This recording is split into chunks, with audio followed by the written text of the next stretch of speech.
she's more got other stuff on her mind. Like when she sees someone, her first thought is like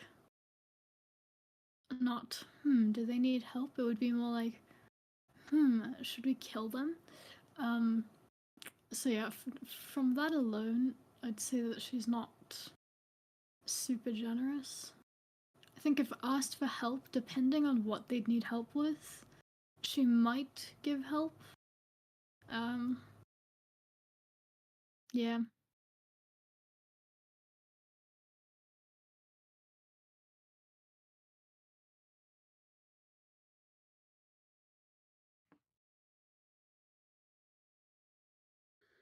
Oh, wait, I'm still logging into Forge. So is that the question? Yes, how generous is your character, especially to those they don't know?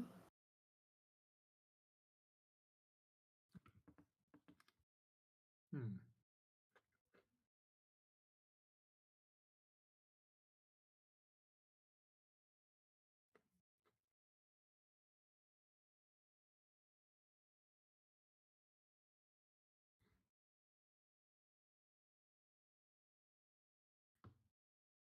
I Let me guess think. I guess that will depend. Is it something I really want?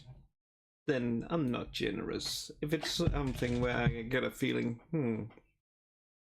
I can most likely benefit from this later, I could be generous.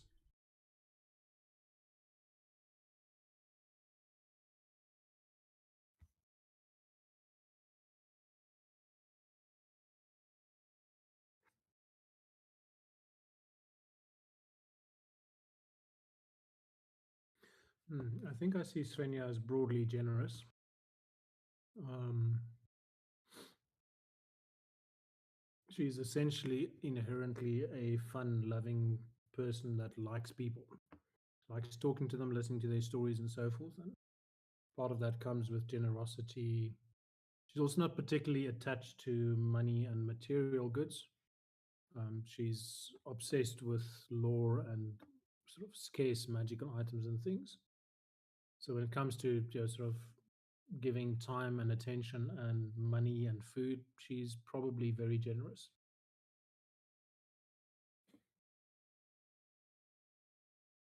But not, I don't think it's in a way that she goes out of her way to set up Feed the Child foundations and things. It's just if people ask, she will give if she can.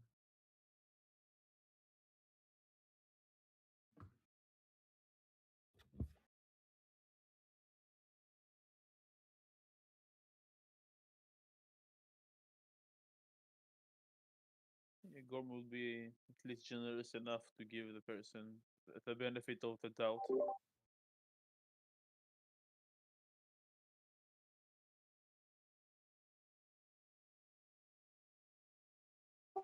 Yeah, fair enough.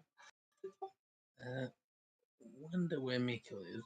We'll give him another minute, but I have just figured out how to actually make the supply chest work. So, can you guys tell me if in the loot channel you can see the supply chest and if you can see an actual item? You can see storage chest, if that's the one you mean.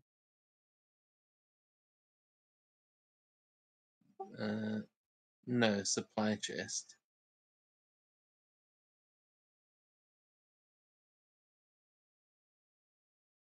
I don't see it in loot.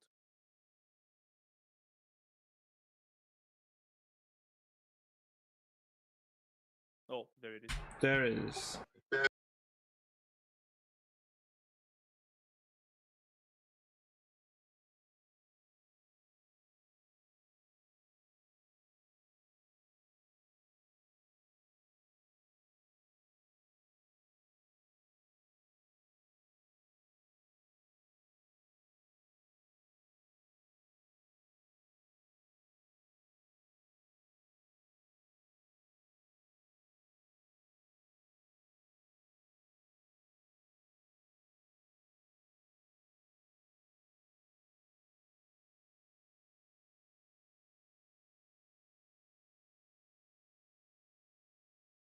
And can you see the actual item? 2 items I see. Now 3. Okay, cool. All right, nice. And so now you guys should be able to actually take things out of it and put things into that chest. So I can just put things in there, and then you guys can. Oh, it works.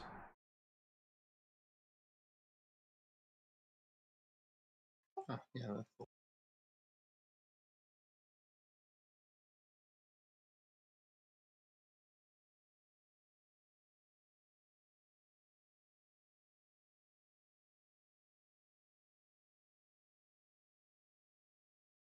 Oh. We should probably make different boxes, but we can get to that in character as you're filling this one box.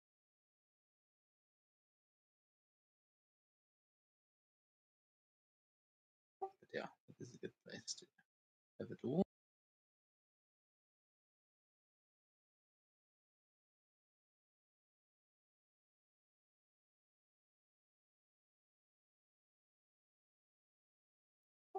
Okay, well, I'm not sure where Mikhail is, but Fenya, have you got a recap for us tonight? Maybe he'll be here by the end of that one. Yep. So we started the session continuing the combat with the Kecha Watcha, if I pronounce that correctly. So in spite of her attempts to hide the beast nature inside of her, Svenja gets taken down by an acid splash and a claw attack, and her desperate rage manifests itself. So between Jormund and Katja, they strike fierce blows against this creature, but then a sort of a hail of Valkyrie bullets kills the beast, and Svenja falls to the ground dazed.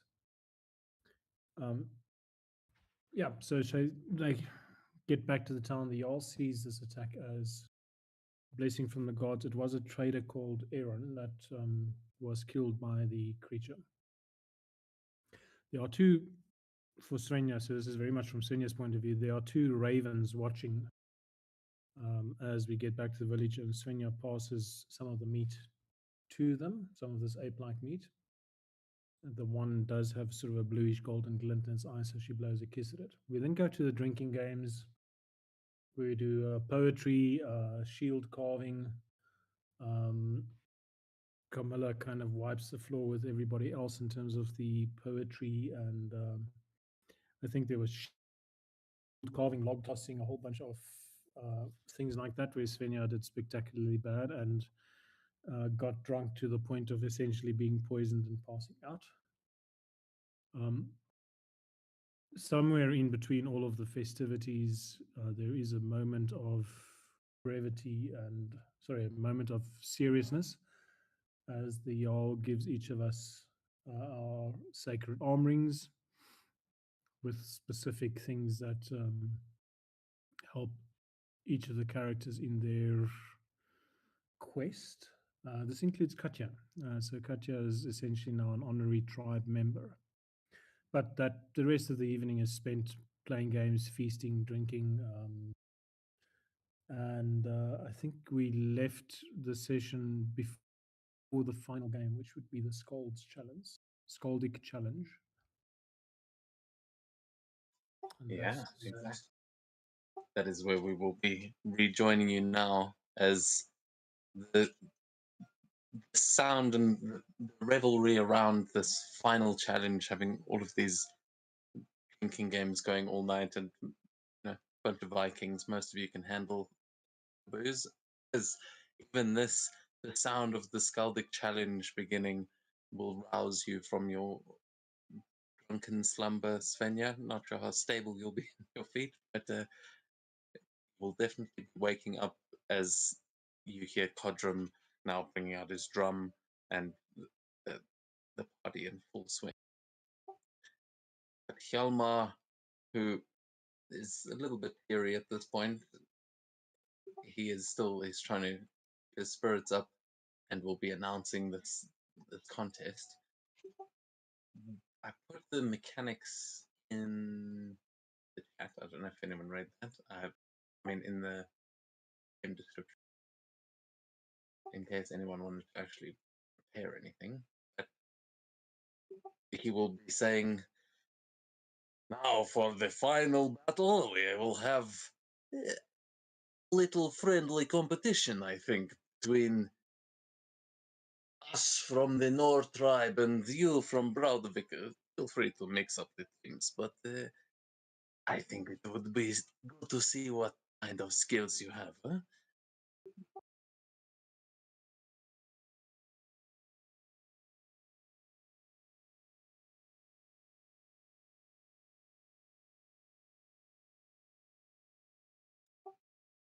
So, okay.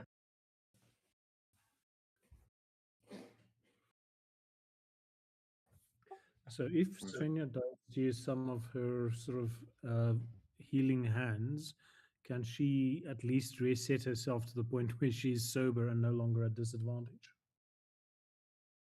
Yeah, absolutely.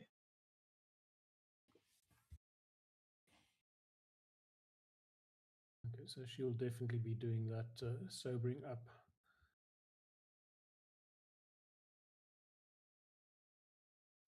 Yeah, I feel like with the challenge that is being presented and your performance thus far, just the the need to redeem yourself is enough to sober you up. As this is now being posed as a team challenge, each each of you can engage in flighting, exchanging verses and insults, and enjoying your favorite beverages. The Skald who delivers the most impressive performance will win the game, of course, but this is a team game, so will be judged as a team. Sorry, I'm going to. Shall I post these in the chat again? Oh, wait, I think I'm looking at the wrong one. Huh. So yeah, each of you can choose a side to represent, and then we will go into the actual flighting battle, but it'll be based on a theme. So Elmo will shout out a theme, and then that will be the topic for these verses, unless you just want to go like old school rap battle style. But you, as this could be the cringiest thing we've ever done, you can also amend chat if you want. They can be poetic verses, written or spoken, and it'll be up to all of us to judge. We will give a score and then your performance on top of that, and that'll determine the winner. Like a performance roll. I mean. Okay, sounds good. No pressure. Have fun. As yeah, you guys are welcome to mix up the teams a little bit if you want to go head. Otherwise, you might just be facing me with a Russian accent.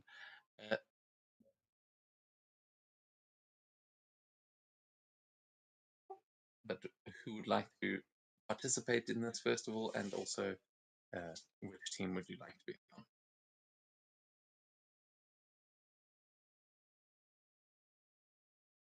You can represent it in game by going to stand next to Hilmar or probably Svenja, I suppose. Unless Svenja's going against Bradovic right from the start. Mm, that's a good question.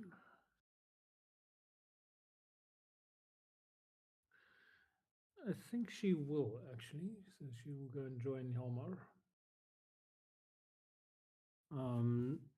Because I'm assuming that Magnus and Knothead will represent Braudavik, Codrum, and so forth.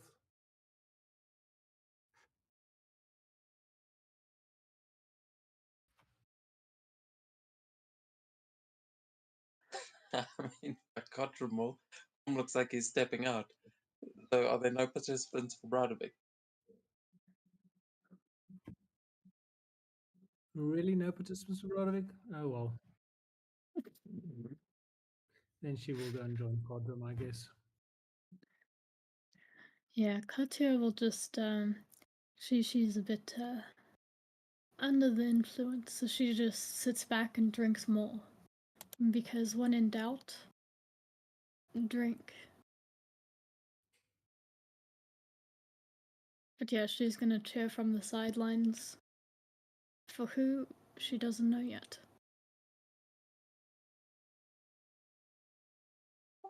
And Kamala.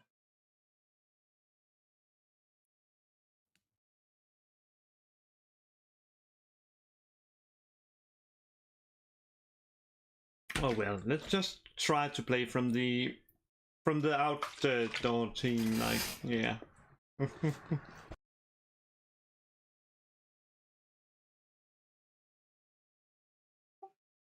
Okay, so you playing with Hilma there, then I guess it'll be a 2v2. Am I understand that you're sitting out, Gorm? Also, what? Yeah, even I reveal I don't think I can do this. It will require rhyming, which I don't think I possess.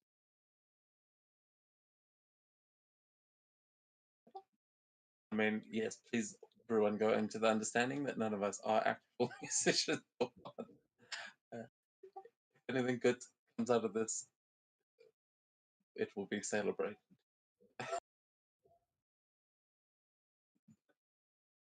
Yeah. As it looks like we'll have a 2v2. As Helma looks at you, Katya, and goes, "Ah, what now, Katya? You're not going to join us." Yeah, come on, Katja. Katya will join, but well, keep in mind, I will just have shitty insults. That is it. This is what we need, Katya. I know you can spit some bars when you want to. Wait, you're Okay, turning on she'll join. on their turn. He like watches you walk over to them and Oh wait. touches it. Where? Which team are you on here? This Carmilla, who's been kicking ass all night, I think it's an unfair fight.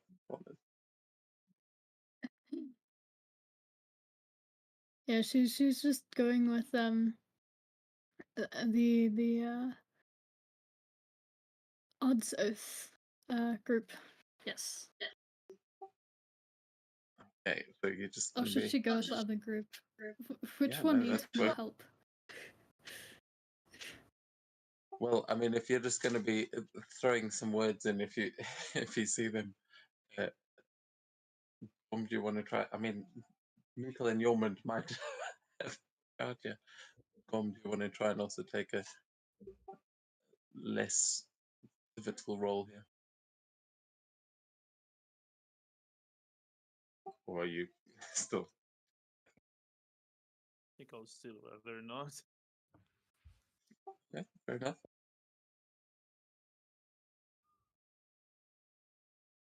Let's see. Roll. Yeah, roll a d8 for me.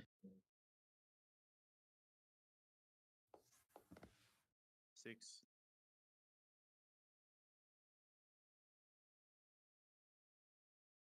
Okay.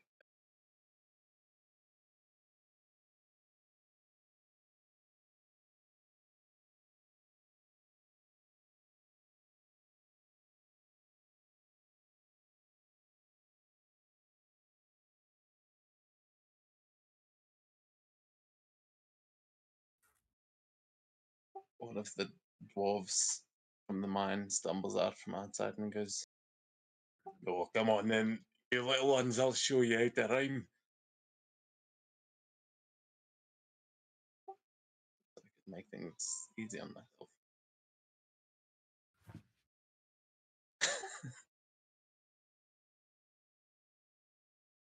Well, all right then. Looks like we've got for challengers.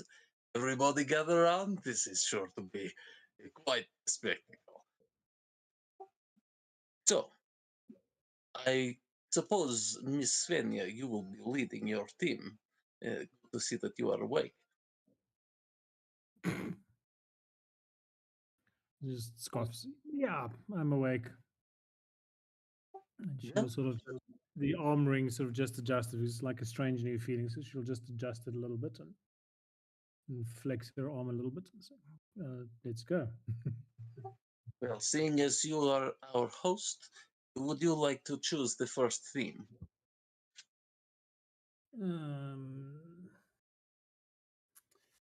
Yes.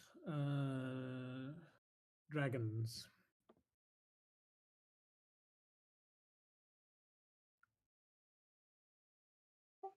Dragons. Okay, well, would you like to kick us off, or shall we leave it to a coin toss between the two? Coin tossed. I like it. Okay, he'll gesture to one of you like he doesn't actually have any coins on him, and just say, "Here, Carmilla, toss a coin for us, would you?" Yeah, that was Svenja with a. We haven't decided 2 or 1. Yeah, We Carmilla need can to do it. discuss heads or tails first. We can call in the air, but so yeah, call it first, and then you guys can roll the d2. Okay. So, Carmilla, you want to toss? 1 means the visitors go first. 2 means the locals go first. Sure.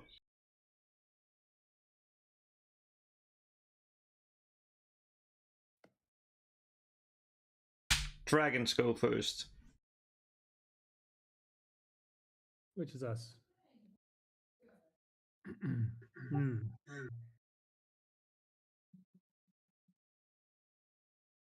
All right then.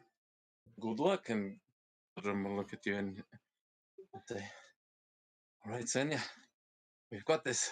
I'll give you a beat," and he'll start on the drum. As you see everyone start gathering around. Definitely, most of them already drunk enough that they're not going to remember most of this in the morning, but everyone is cheering and ready for this.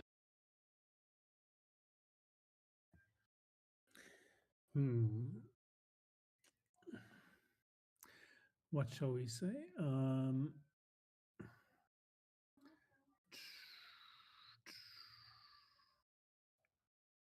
We can go back and forth from here. Yeah.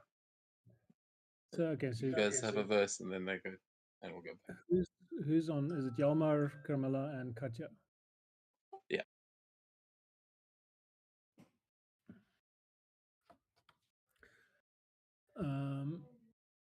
So she'll point at Yalmar and say, "Dragon saw dear Yalmar. It was looking for a snack. It turned around and fled because he was too fat."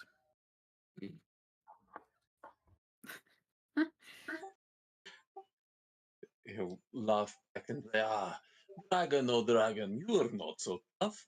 Just a beast whose might is not enough. I'll slay you with my blade so true and bask in the glory that's long overdue."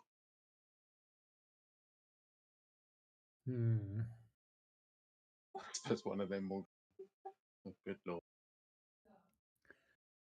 So shall we get one of the other two? What does our dwarvish friend say?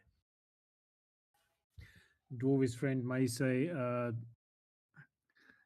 something along the lines of "A blade is for beginners. Real man uses." So I'm not rhyming this well. Hang on a second. I was going to say I can play them as well if you want. That's why I was going, "Oh God," because I suddenly realized. You're playing against yourself now. I'll sort of. Well, no, I mean, Camilla and Katja are up next, so I think Okay, so happy that you respond to your own verse then. I mean, it's up to you. We can do it either way, but I'd say, in a realm of fire and scales untold, a fearsome creature, fierce and bold, dragon o' dragon with wings of might, your presence ignites both awe and fright.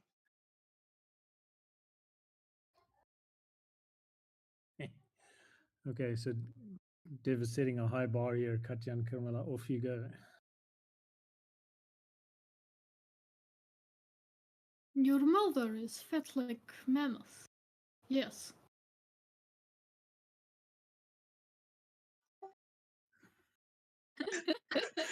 Godrum is just like, it, he was like preparing a whole thing about dragon, and he's like, oh shit. Okay. I mean, you can't deny that's like something that Katya would say. She wouldn't come up with a smart rhyme. She would just be like, "Yeah, mammoths That's are good, fat. Your mother is fat." You know. It's devastating. Roll an intimidation for me, and Venya, you can roll a performance for the previous. Uh, I feel kind of bad now.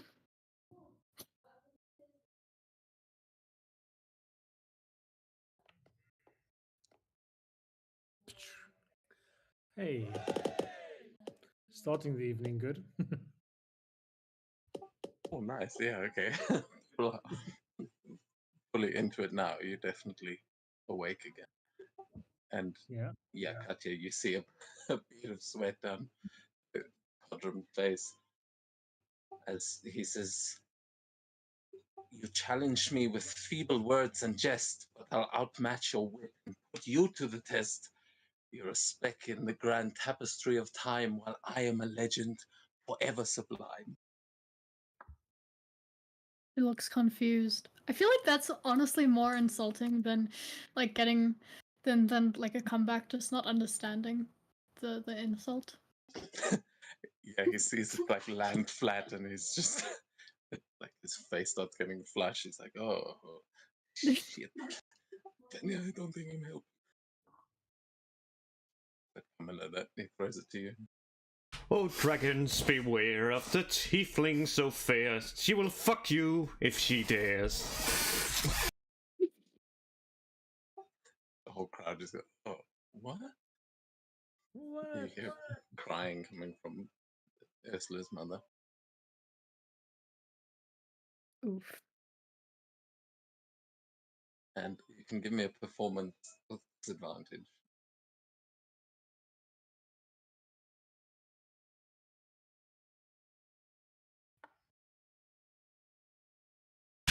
Oh, Will? So yeah, up against Svenja's net 20, the whole crowd is just, they hear them all like backing off from that one as Svenja and Bardovic takes the first round. Can you keep score for us again?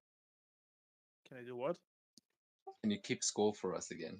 So Svenja got the point, or like did Team Yeah, Bodevik- so it's a team battle. So Okay. Bardovic versus Odds Oath, or Nor tribe. Bardovic gets the first one. As Hjalmar is, come on, Merle, let's put a little bit PG, you know, bit light, bit fun. But it's our turn to a theme. What do you guys think? It leads into Katya and Camilla. Katya has no clue.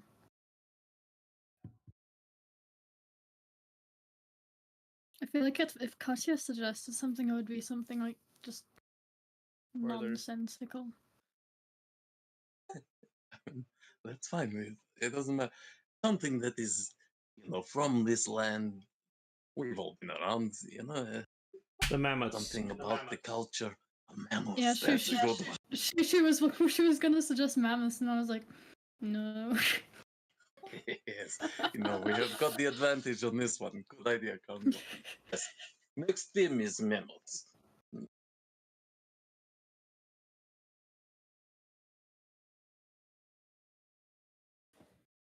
So who's starting with mammoths? Yeah, let's flip another coin.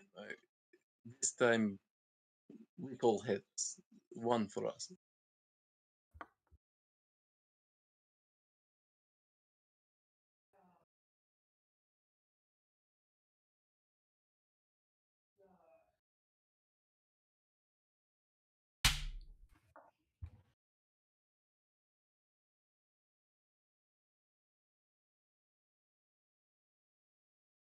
Okay, Ah, so that's good. Okay, so Odds Oath will be up first. Carmilla, do you want to kick it off this time?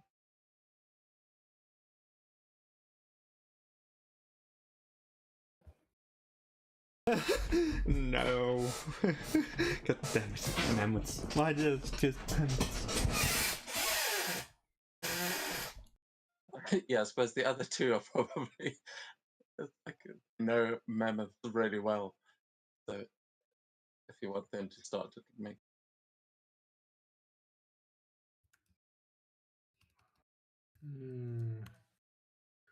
Let me see.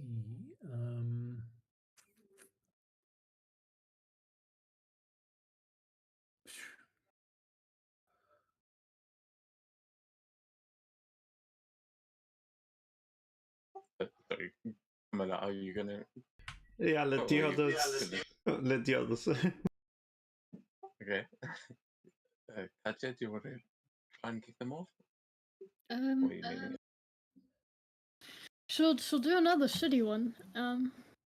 She'll say, "Your mammoth cheese. It tastes like shit."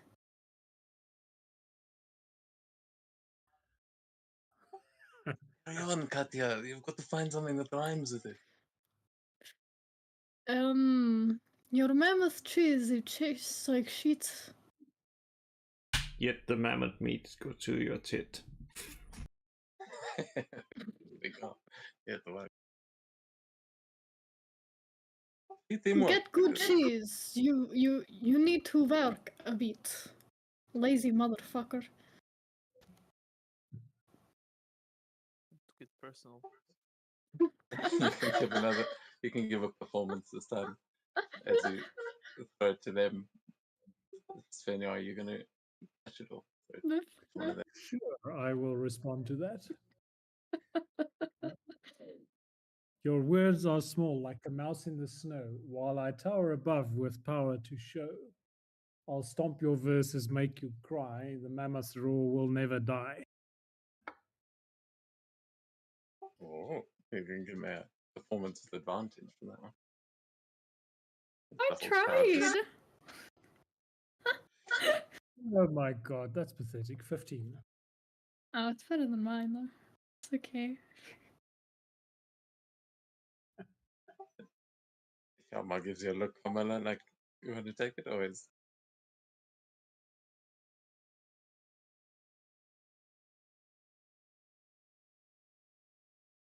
God damn it, mammoth.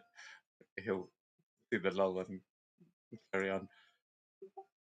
From snowy peaks to frozen tundra, mammoth grazes its size a wonder. Its milk transformed into cheese, so vast a delicacy for those with daring us. Ah, shit. And he fucks up his verse. And you just see the crowd kind of giving a laugh.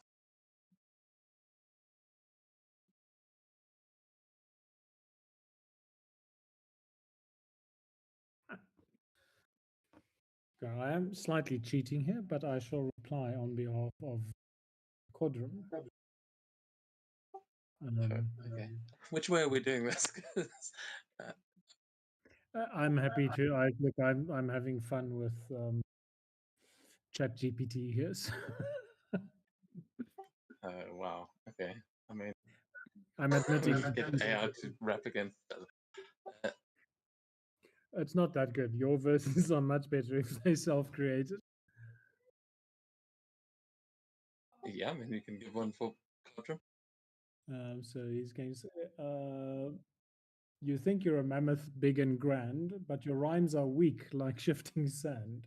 I'll trample your words with mighty feet, crush your pride, make your defeat complete. He's like obviously tying into Yalmar cocking up his rhymes. And that throws it to you, Kamala. And you can get a performance. Mammoth meats makes a mighty feat. Yeah. Okay, that throws to the dwarf. Then he'll say, "Mammoth cheese, a gift from you, Jotunheim's might, a mouthful of richness, a sublime delight. Its flavour bold and sharp, like a thunder's roar, a feast fit for warriors forevermore." And he gives a nod, and you can see that he has been playing into the mammoth cheese as they've been here tonight. He's clearly a fan of the new arrivals.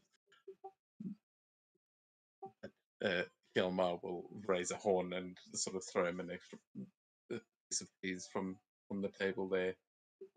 They all share a laugh. I think that round goes to Svenja as well. Or actually, Camilla, you can also give a performance.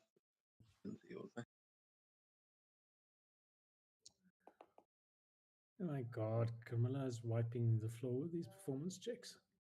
Yeah, there we go. So they, yeah, just in it thinking about mammoth cheese and the loudness of Goliaths, like they overwhelm the crowd cheering for the Nor tribe. So we've got one each, taking us to. We'll do a final round as yeah, final theme. What will it be? Violence. Wild. Jeez. It's fun. It's like sport. Just punch people. Entertaining, no? Yeah. Yes. Just in the spirit of not starting any bar fights right now, perhaps glory. That's a good idea. Like same, a bit of everything. Yes, glory. Everyone good with it? Yep. I won't use ChatGPT for this round. I mean, hey, here's what you got. Look, if Chat GPT can do flighting, I don't. Yeah, it's I tell Sure you can what, write poems and let's do but it's a rap something bit. But yeah, let's roll and flip another coin, and you guys can call it this time. Heads. Heads, we start. I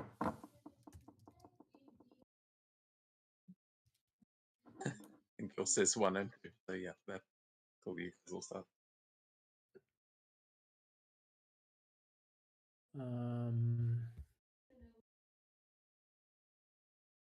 So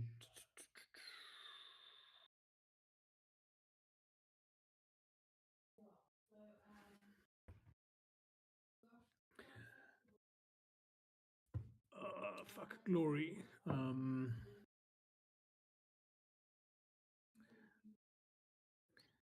It's glory you seek, but you are too meek. In Valhalla's halls, there is no thralls that prey to the meat of the mammoth so small and the cheese of the mouse that makes everyone fall. Like, yeah. Let's see how that goes.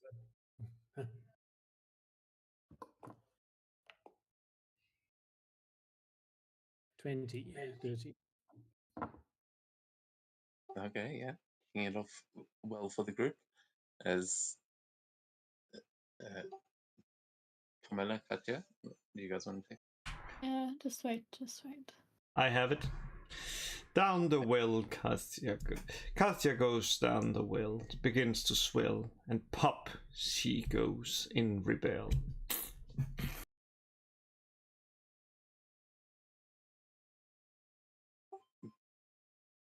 Okay, you can give a performance, but with disadvantage, because I'm not sure what that had to do with glory.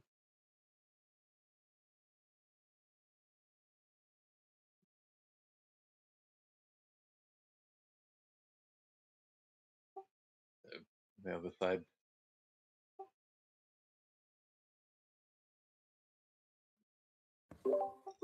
Glory, oh glory, a flame burning bright in the hearts of the brave it ignites. It's not in riches or treasures untold, but in valor and courage, fearless and bold.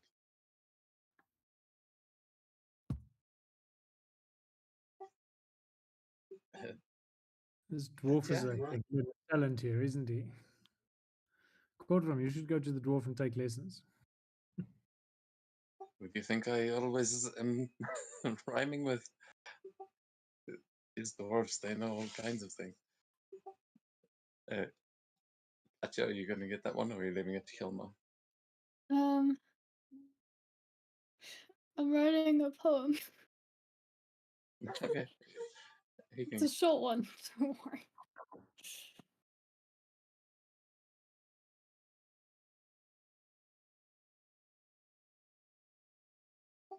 Okay. So you get to him. Almost done. Okay. Yeah, you'll see the crowd at this point. Oh, actually, Svenja, you can roll for Auric. Truly? Good lord, Mr. Mudhand. Okay, I've got it. Ah, Oh, 12. okay. They're not liking the dwarf's performance. Katya, it throws it to you. With axe in hand, we fight for glory. But warriors beware, it will get gory. Blood will be spilt, but it's not cause for worry. For one day the world shall hear your story. Yes, she worked Shalman very hard on loses that. his mind. He's just like he's just jumping up and down. All the Goliaths are screaming like a man. You can give a performance with advantage.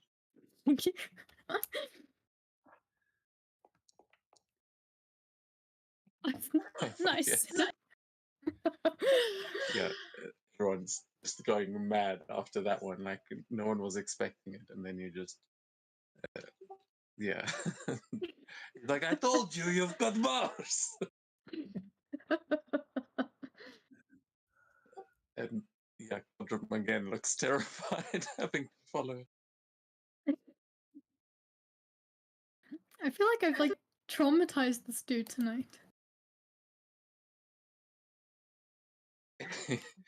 There's a glory, oh glory, ultimate prize for those who dare to reach for the skies. Legacy written in sagas and lore, a name that will echo forevermore. Shit, I'm sorry, Svenja, that was too good. And you hear Elmar just continuing. So raise your meat horns and let us toast to the valiant souls who've braved the most. May their tales inspire and their valor shine for glory eternal till the end of time. And he just raises a glass to everyone. Let's lift this roast and praise that no one ends up as a ghost.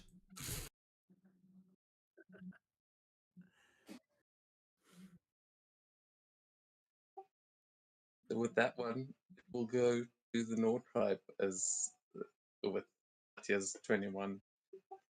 She steals the show, and Quadrum is going to be reevaluating his life choices, as they'll carry on playing this game, but you guys have won at this point. The others will continue to just sort of be flighting back and forth about each other, kind of thing, just more personalized. They won't be doing themes anymore. But yeah, you if you want to join that or go and see what else is going on at the party. Yeah, I think Svenja will laughingly concede victory to Carmela and Katya and the giants, and saying, "Noble new friends, what fun it is."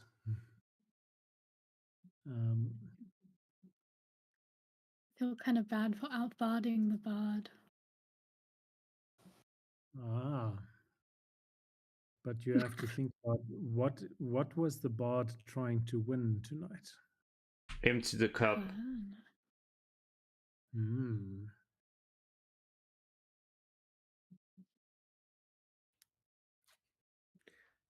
So, in fact, okay. So let's not be quite that opaque and mysterious. So, if you watch Svenja closely after she congratulates, and everybody is circling around the giants and Hjalmar and Carmilla and Katja and cheering them and drinking them and congratulating, she'll have this smile of someone who has a job well done, who's gone from people wanting to kill each other earlier today to people who are drinking and laughing and having fun together. And part of that was having the visitors feel welcome and powerful and glorious.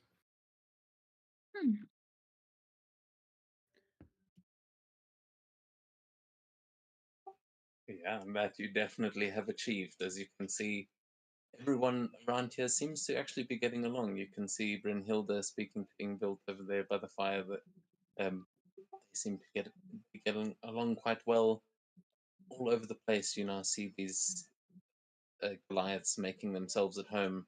You do see the chief of the Nor tribe standing with his war chief, as the two of them seem to be a little bit separate from the party, but other than that, everyone is having a great old time, and the feast is well underway. Nice.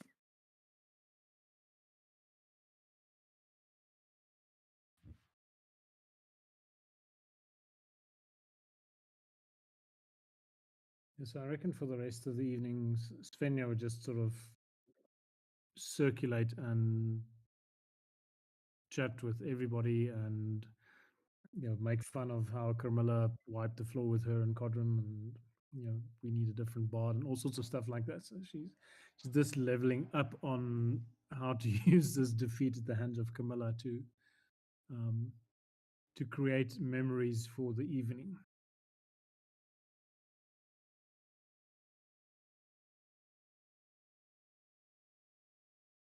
Yeah, you'll see some Odin, the fisherman's daughter, will be coming in and talking to you. She seems quite taken with your performances. She's got all sorts of notes about poetry and is very excited. But yeah, you see Form, where you are up there. You can see Phil's parents standing there with Yorman's mum. They seem to be chatting and watching this, having enjoyed the performance. Are you joining them, or are you doing anything while that game is going on and at the end?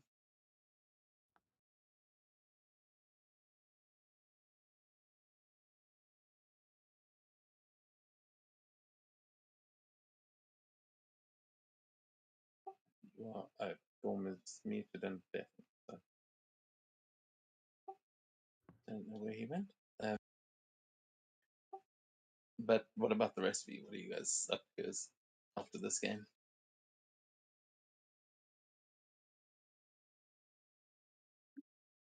Katya will drink more. She was gonna try and wrestle Yormund again and regain her pride, but he's not here. You played like a little girl. Well, we can always try wrestle, can't we? Are you sure you want to do that?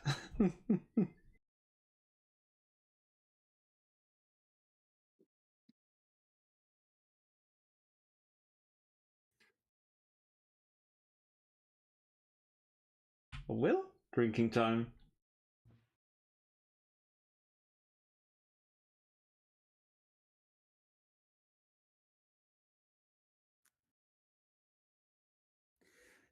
How is Ulfhild and Ursula's parents doing? Because there is sort of an awareness that their children are not here getting their arm rings. You can give me an insight or just a perception check if you want to try to look around the party.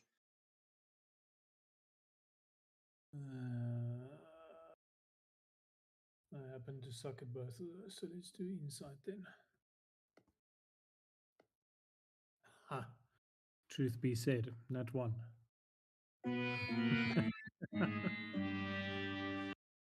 Well, Nilmer, Ursula's mother seems totally fine. She's standing over there by the river and she looks like she's probably skipping stones or something.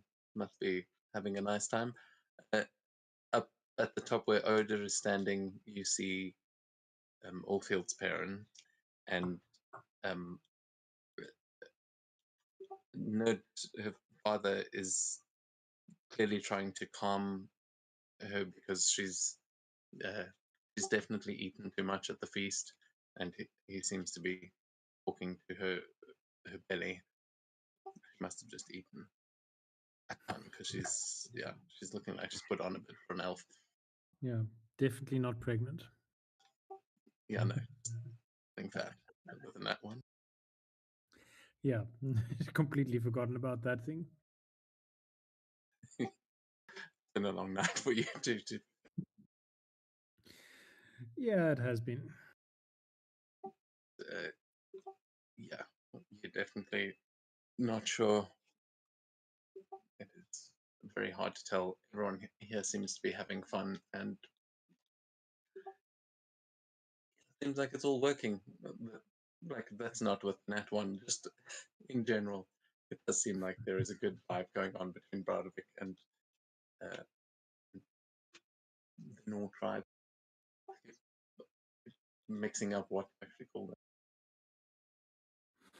them. So she actually might at some point lean over to Katya saying, you're doing my job with clever rhymes and I'm doing your job merging the tribes, aren't we?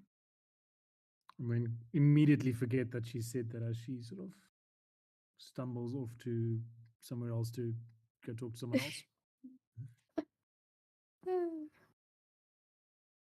I mean, she has a point, I guess. Actually, Carmilla is the one that sort of the sort of supernatural charm of the vampire.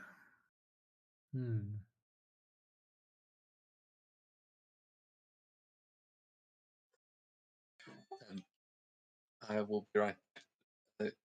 You can also join the party now. The game is over. I don't know when you actually went muted. No, I'm here. I heard everything. Gorgon just standing aside with his drink. He's waiting for the party to be over. Okay, well, I'll let you roleplay for another 5 minutes, and then I'll be right back.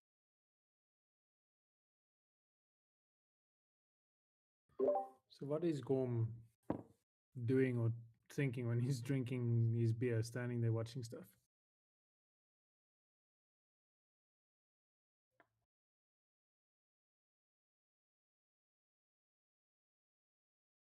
Well, like I said, waiting for it to be over.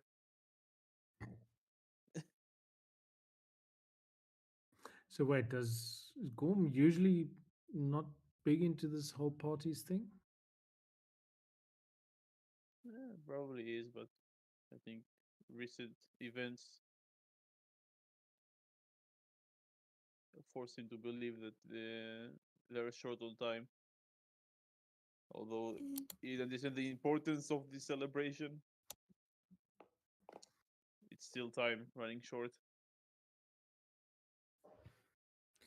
Yeah, so I mean, maybe Senya would sort of at some point stand next to him and sort of just prod him on the arm ring, saying, "The responsibilities of being an adult weighing you down, old friend."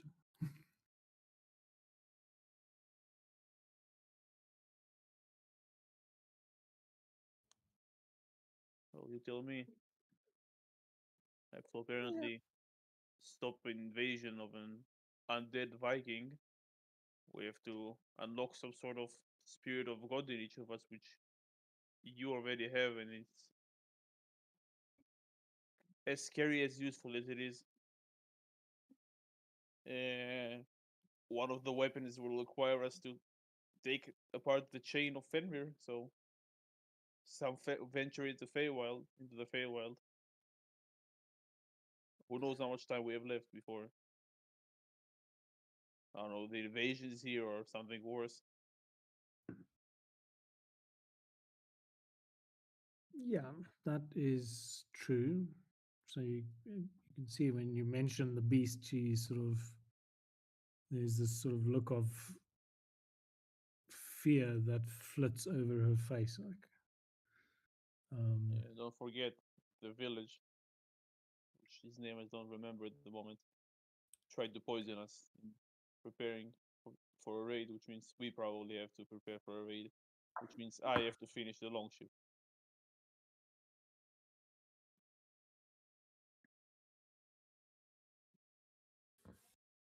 So, but tomorrow. Flostervik is the village that's trying to poison us. Yeah, I checked the name like 5 minutes ago and then forgot it again. Thank God for search functions on notes. No, I just scrolled the stream back, the one we were told the name to look for it. Yeah. Well, we have all of these giants now, so pointing towards the crowd, and that might mean building the ship goes faster, because I'm assuming they're going to be better at chopping down trees and bringing them to the village than we would be. I will say, when you got back, you notice that you have got all the lumber you need has been sitting outside your dad's workshop, and he's already gotten some of the processes started. It looks like while you guys have been away, they have chopped down a massive amount of lumber, and you guys all would have seen that when you went to the Goliath camp, because all around there the trees had been chopped down. That's kind of why they were able to easily make camp there. Yeah, I can certainly help you carry lumber. And she sort of flexes her arm, which has been clearly demonstrated to not be particularly strong tonight in the hammer toss and all of that stuff.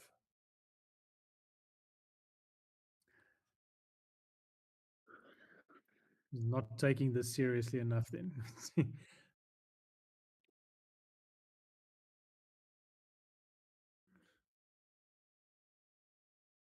But we will talk tomorrow.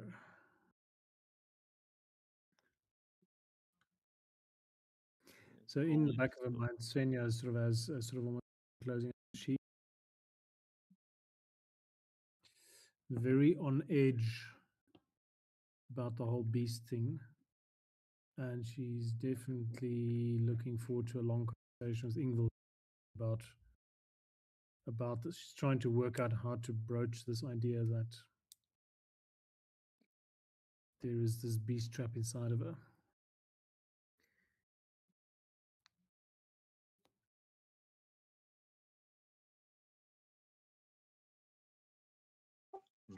Might have to think on many things to consider. Are there any other people that you'd like to speak to here at the party tonight? Any other? I mean, feel free to roleplay all night, but just let me know, and we can move on to the next morning when you guys are ready to wrap up. You can see it's still going pretty strong, though. It's about 9 o'clock. Party will probably still be going for a couple of hours.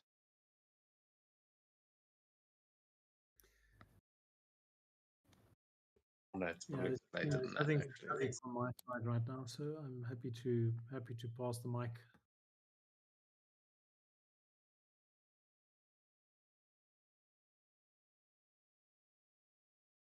No, silence means consent. Nothing on my end. Uh, I said Katja what I just wanted. Katya just drinks until she's like blackout drunk. Wrestling people, she's having a great time. She's drinking more. Gonna have one hell of a hangover tomorrow, which is saying something for such a big woman. Actually, Svenja will roll do a- one round of wrestling with Nice. Katja. Huh? Svenja will do 1 round, 3 rounds of arm wrestling with Katja, best out of 3. That's later. Sure. You're drunk now, so it's a disadvantage for you. Okay, 1 for you. Is it a disadvantage? I don't think you get less strong when you're drunk. Oh my god, second roll 6. You don't even have to roll, you just automatically beat that with a +8. Yeah. You're actually Wow. asleep and still beating it. It's just like it's ridiculous how strong this. No. Essentially, Svenja is not strong enough to lift up her arm. That's when it boils down to lift up Katja's arm. Ah, well, we tried. We didn't even get to the third round. Poor Svenja. You just hear Katya snoring, and it's like, well, I mean, by all means, you've won. Then yeah, she can't continue the final round. Oh, wow. This is embarrassing, my rolls on these strength checks. There's a chance, you know. Nope.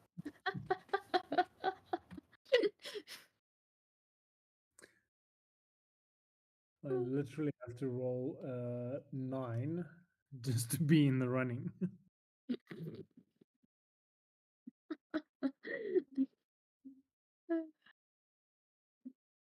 Alrighty. Look, strength is just Katya's thing, you know? She's strong. And good with rhyming, turns out. Yeah, there's more keys. Katya, if anyone's getting as drunk as Katya just mentioned, you can please roll a con save for me, and then yeah, we can feel free to wrap up the party and go take a long How rest. many falls is that in a row? Not enough. I've rolled like 3 falls in a row. And look, you summoned the 4. And now Camilla's also rolling 4s in a row. No, Any cast to just roll 4 for the rest of the night? I can try and see. No, look, that's a 10.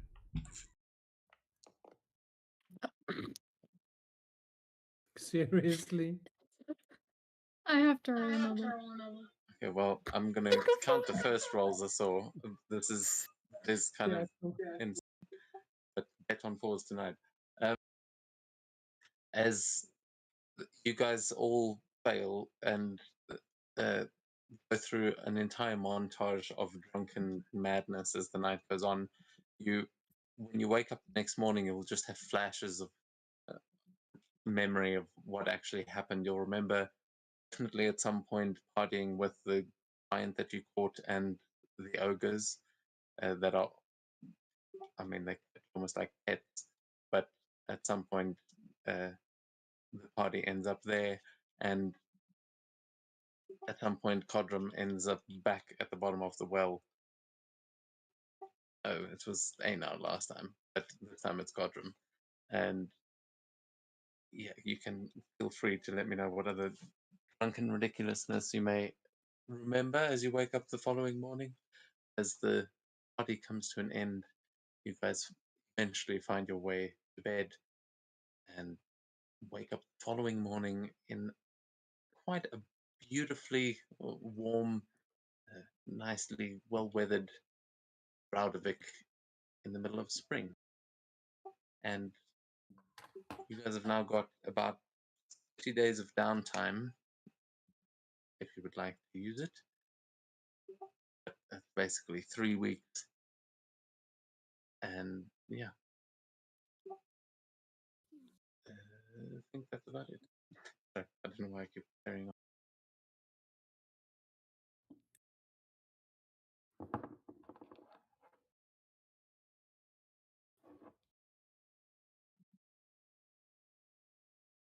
So this is is not the a level full, up.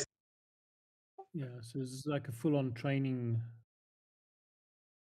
thing, or just a bit of a rest. Well, you've got 30 days of downtime now. You've just come back from an expedition. Yeah, So, okay. so yeah, now is the time to do any of your downtime stuff that you want to do. That's up to you what you guys want to actually try and achieve. Yeah, it may have worked differently the mechanic the last time we did downtime, but I've got it solidified now. So there are things in the journals. I think we should be able to see the downtime rules in there.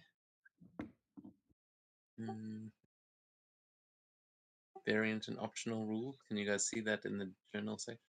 No. Creation, crafting, deity. No Expedition downtime. and Svenja's sagas. No optional. There we go. How about now? Thank you. There's downtime. Hmm.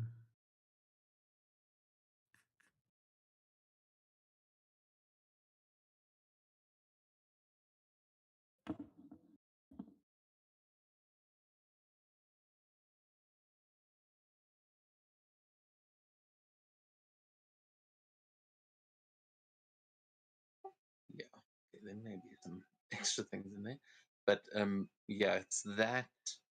I'm not sure if those are all the. Those are the same as the official ones, right? Yeah.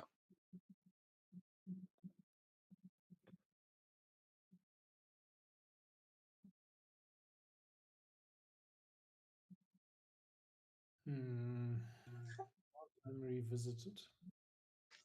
There are also loads of NPCs to go and talk to if you want to try and discuss things like a potential raid or something like that. And Odir did want to do some training with you, Camilla, and probably Yormund as well. Anyone that wants to join training, but with you specifically, Camilla.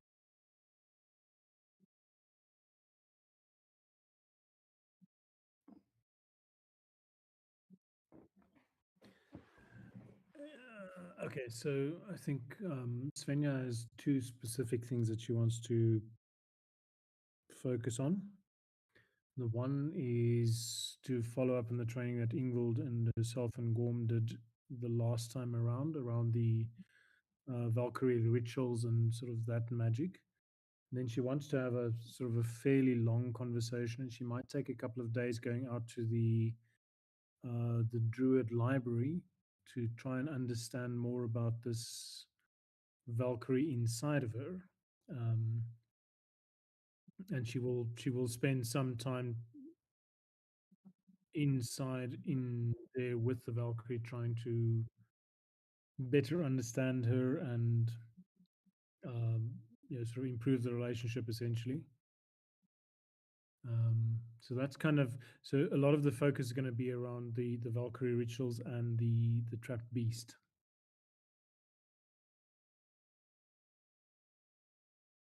Or the trapped Valkyrie. Okay.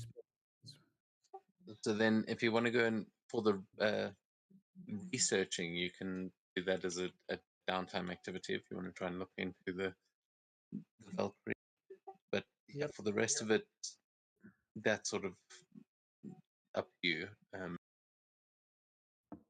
Maybe performing sacred rites or something like that. But it would just be, it's up to you when you want to try and have those conversations. You can end that however you like. Yep. Do you want to go around the table and hear what they have in mind? Yeah, so I'd prefer you don't tell me all the things you want to do over all the downtime all at once, because then I don't know what the hell to tell you to roll Okay. for. Let's So, do the sacred uh, rites first. yeah, so you should be able to see it there in the journal what those things are. Also, we can take it a bit slow. This is going to be mostly downtime that session, so we'll go through each of the things you want to do step by step. But you have got 30 days in total. So I will ask that you just keep track of how much downtime you are spending on each task yourself, so that we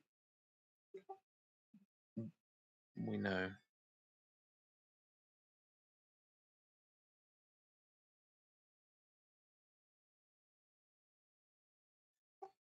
But yeah, I think those things really simple rules. Does anyone else have anything that immediately know they want to do over the downtime? Just building the ship. Yeah, that makes sense. You will, yeah, you guys can also move yourselves on the map to where you want to be and where you want to be doing these. There's, like, if there's any NPCs or anything you want to interact with, you can find them here. Batia would be wanting to get a better axe. Like, her axe is nice, but she's had it for a while, and then she's in need of a new one. Okay, so you're heading off to the blacksmiths, where I'm sure Mikkel would be hard at work.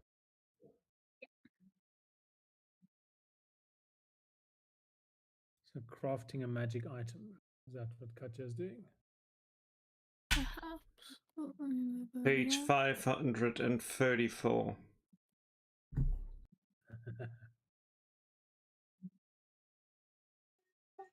Yeah, I mean, are you trying to craft something yourself or get something made by the blacksmiths here? Probably get something made, but at the same time, she doesn't have enough money to get something made, I think.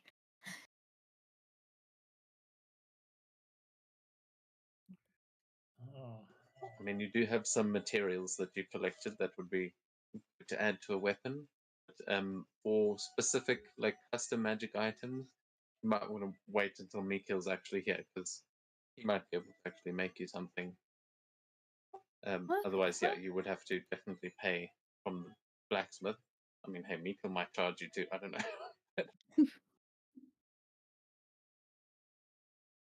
But yeah, they have got normal blacksmithing services, and you'll see some weapons that are made, but nothing special, nothing better than what you've got. She'll wait for Mikkel because she doesn't know much about crafting and stuff.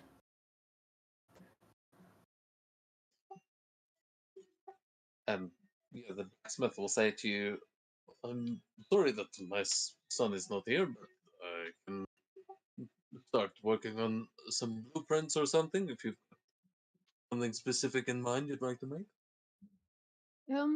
I want big X, very big. So you see this one. I want it slightly bigger. This one has been with me since I was child. I need bigger one now that I am not child.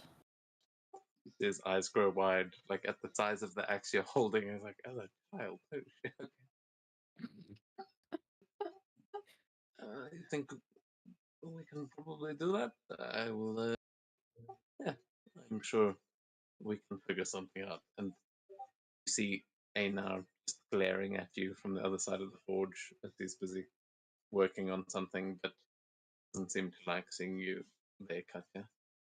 She ignores him and she's just excited that she's gonna get an even bigger axe. But yeah, she looks very happy and very excited and says, "I cannot wait to see what you come up with. It's very exciting."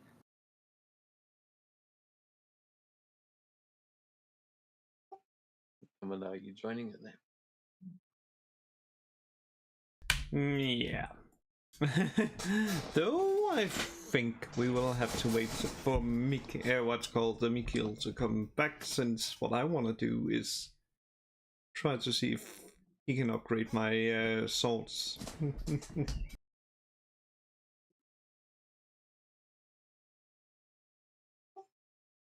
Yeah, Sven would be able to tell you that. Oh, actually, Carmilla, Oder has been around. She's got something special in the works for you. I think once you have proven yourself as a blade, you will get the blade to prove it, as it were.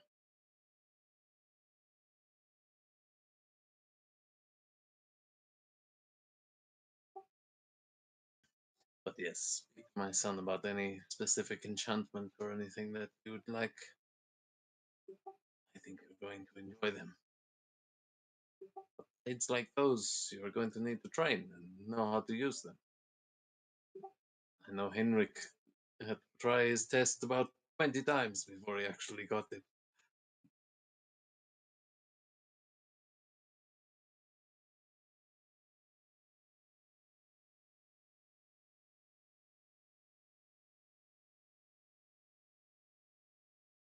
I think after just talking about the actual go and try and help Gorm by heavy lifting stuff.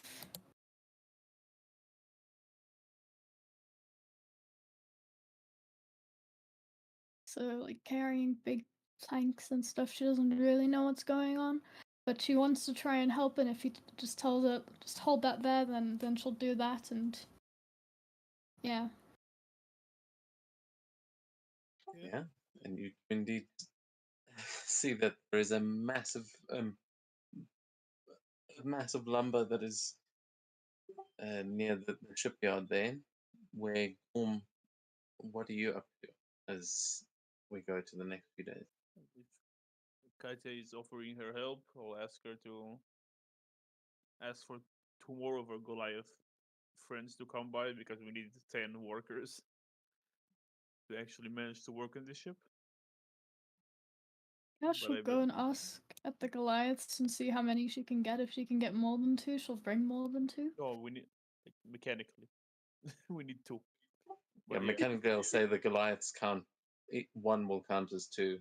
yeah, it has like mechanics. That's why I said I count as 2, because I know how to use tools, and my father counts as 2. And I assume Katya's strength is 18 at least. Yeah. So she also Oh, counts no. as 2. Oh, cool. I didn't realize there was a mechanic for that as well. Nice. So, yeah, Katya, do you want to?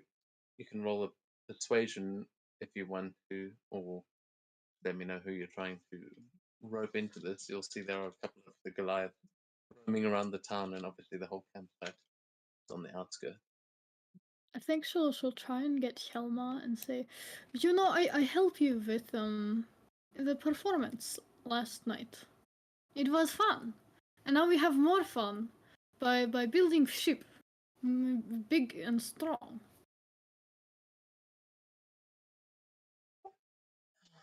Okay, but yeah, I guess I will help. Nice, that was easy. And then she'll ask Brynhilder. I feel like she's closest with her. She'll say, hello, you are strong. You are very strong, and we are friends. Come help build ship. It's fun. We do heavy lifting, and yes, Probably tell them it will take like 5 days. it won't take long. I've always wanted to see how they build Mordian ships. Come on, Thorvald, you're coming with us. He just shrugged, and she seems quite excited to go and work on a ship, as she's been browsing the market and seems to have already gotten bored. Oh wow, that was a lot easier than it sounded. Oh. I mean, yeah, you guys are used to hunting mammoths and like putting in some work. They're feeling kind of strange just sitting here, like. Fair enough. So they're very into doing some hard labor. I brought friends. They want to help.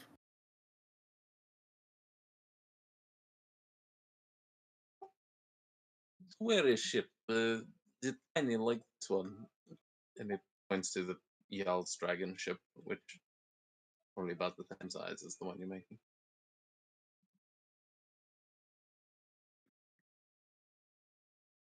It's smaller than this one, but on the other hand, I didn't see any of your ships, We don't have ships. so it's bigger than yours. And you'll continue moving towards the ship I believe is the one I'm building, where my father is.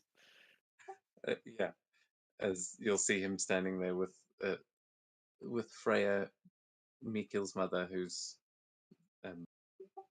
she's been helping carve the figurehead. And yeah, when you say that bigger than yours, they will actually be like, "Oh, that's actually respectful." Like you find what these Goliaths they respect it bigger than what they have. Pesky land creatures. Yeah, mountain folk. Indeed. But yeah, they will be there to help carry lumber and whatnot. As yeah, the ship you're not actually building it on the water, obviously. You're Yeah. building it by the down at the bottom of the map where you can see Valp and the lumberjack busy bringing in more and more wood. But he seems to be going back and forth, and there are piles of lumber here, and a mostly built ship. I think you've already gotten pretty far with it. I You've have probably got a 5 full more. like frame. Yeah, we changed a bit the rules because you like less time. So now I have 5 more work days, and it's a check a day. That's how you ruled it last time. So I'm almost done technically. Yeah, it is nearly done as you are getting to the point where it's finishing touches, and as you approach, you will see that your father is busy talking to Freya about the figurehead. As he says, "Oh, Gorm, good you're here. I was just trying to figure out what we're going to put on the front of the ship. Have you got anything in particular you would like to have, or are you making something yourself?" Didn't think about that honestly. Very important, you know. This is where we get the reputation. People think that there are dragons on the horizon when they see the, our ship peeking over the waves. So, important first impression to make. Like an open shark head, like his mouth pointing forward.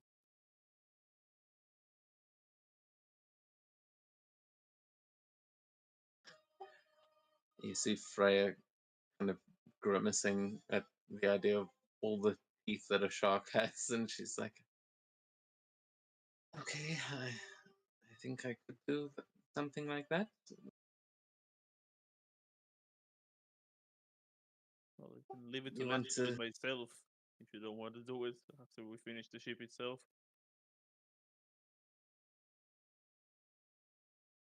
Oh well, I'm happy to work together on something. It can be a lot of work to make one of these, but I'm rather good with the engravings and things like that. I'm sure it shouldn't be too much of a problem, but you can see she just kind of seems a bit unenthusiastic about copying the thing.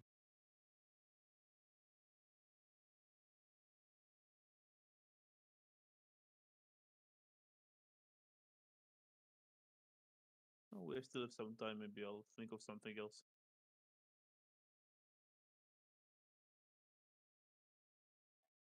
Yeah? So, Let me know. I've got a pretty nasty headache that seems to be getting worse. Pain pills and sleeping. I am really sorry to drop.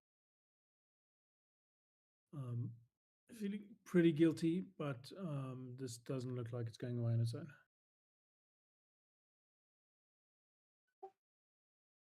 Okay, well, yeah, I guess seeing as it is just downtime stuff, we might be able to carry on a bit. I don't. Yeah, I mean, I don't really want to continue with only 3 players. So, Yeah, I'm feeling pretty yeah, no guilty. worries. I totally understand. Please do go feel better. Hope you feel better, Dad. Thank you. Cheers, everyone. Speak to you next week. Cool. Thanks. We'll do some non-important things, and then call it a bit early. Well, you've got a bard. Just use Camilla if you need to do charming stuff. Everyone, Cool. bye. Well, thanks for the session. Bye. Cheers. Shame. He's been stressed out recently. Fair enough. But it's cool. I mean, we're rolling a couple of crafting checks and stuff anyway, so we'll see how this goes. As yeah, you see that there are some things to be done. You've got the crew to build this ship. What are you gonna Yeah. The only ideas I have of figurehead will probably require even more teeth.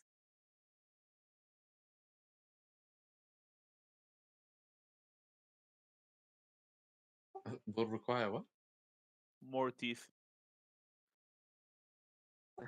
More teeth. Okay.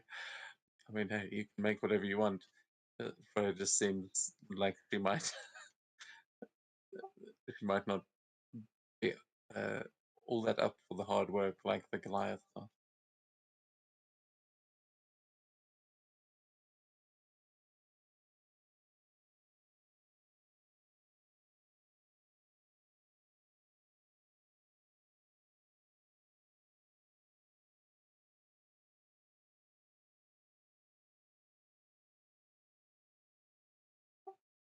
I mean, as we are going into the downtime, if you want to start making checks and tell me what you are actually doing and how you're getting Katya and the Goliaths to help you. Okay. Your Hammond is also there to help, and yeah, seem like you've got plenty to work with. Yeah, instead of a shark's head, it might still be a bit complex, but thinking like a kraken, it just looks like it latched to the front of the ship. Oh, that's cool. You'll see Freya's eyes kind of light up at the idea of that, and she goes, "Well, actually, that tentacles are easier than teeth. Surprisingly, I've got a knack for it. I think I could help with that." Good. Let's get to work. Not entirely sure what's the remaining part of the ship will be at this stage. But Well, most at this point, likely, you've just got a frame, so you would need it. It would be actually filling in the hole and like making the rest of the ship.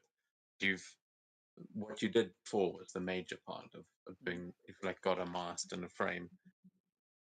so I guess we'll start with the Goliath, like holding the wood in place as me and my father like just hammer it in. And when we closer to finish, some of the Goliath would like chop the wood into planks to put like at the top, and maybe place down the mast and hold it while me and my father set it up straight. I think that's the major part. That's all I can think of, at least. Yeah. So, Katya, you can give me an athletics check with advantage for you and the rest of the Goliaths there. But Nice. you can start making your checks. Oh, there we go. As yeah, bending the wood into this frame is way easier than normal. As even Hammond keeps giving you a look like these guys are pretty good. As they seem to make the work much easier and will give you advantage on your checks for sure. Yay.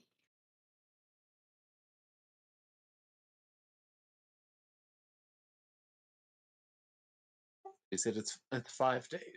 5 days, Yeah, right? yeah, check a day. So is it advantage, or is it for Katya? yeah, advantage for you from Katia. Oh, let's go. I roll. What's the DC? Let me check. Have you got it? Yeah, I have the list. And it's also here on the foundry here. Yeah, just looking it up. Yeah, I'm one off. Even with advantage. Yes, that that first day, there's a lot more considering what the figurehead's going to be than actual getting work done, maybe. But that if you fail, it just takes longer. Right? I think if I let's see again. Failure. Let's see. It just means no progress was made today, so I have to like add another day. But if I fail 3 times in a row, we have to scrap everything. Okay. So it just Yeah. means Cool. we just spent the entire day figuring out what the figurehead is. Yeah, there's just drawings scattered everywhere, and like these little half-carved little like figurines. As you guys have tried to figure this out, but some of them it's like a baboon's ass really didn't work, and yeah, the shark, she eventually convinces you has got too many teeth. You end up settling on the kraken. But yeah, you can elaborate on that or move on to the next day and Yeah. try again.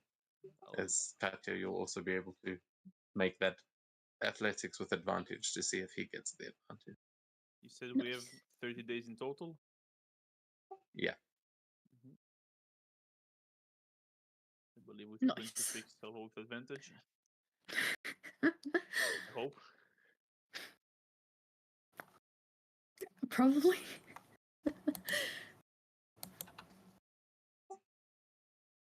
Oh, that's better. 19. Okay, yeah, there we go. So you guys actually finally start to get some work done. As yeah, some people will even be coming to see as you guys are working, as there is a buzz about the town, a new longship being made.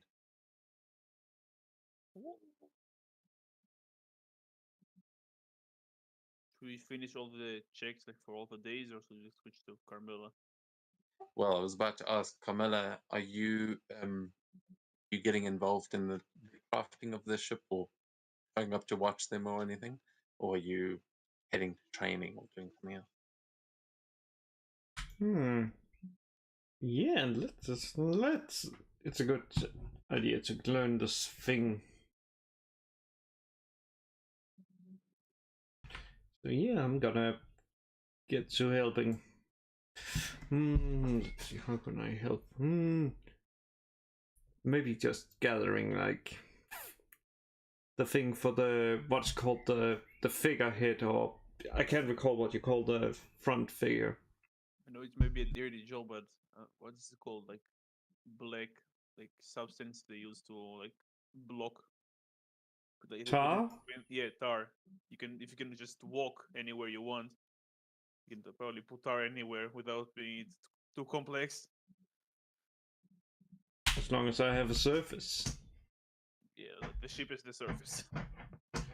And that's actually a good point, as this thing's sort of set upside down on the trusses and everything, keeping it up. Just instead of anyone having to use ladders or, or anything, you've just put Carmilla up on the top. So,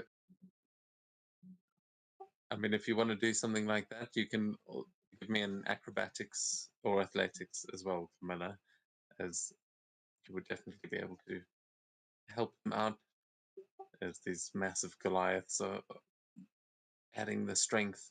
You get some of the more finicky parts. 14. Okay, so you're there, you're you're helping them out, but on that first day, it's not. You don't really find all that much to do yet. But maybe the next day, Gorm will have more jobs for you. As yeah, your first day goes by pretty well. We can move on as fast as you like. But if you guys want to actually roleplay at any point, just jump in.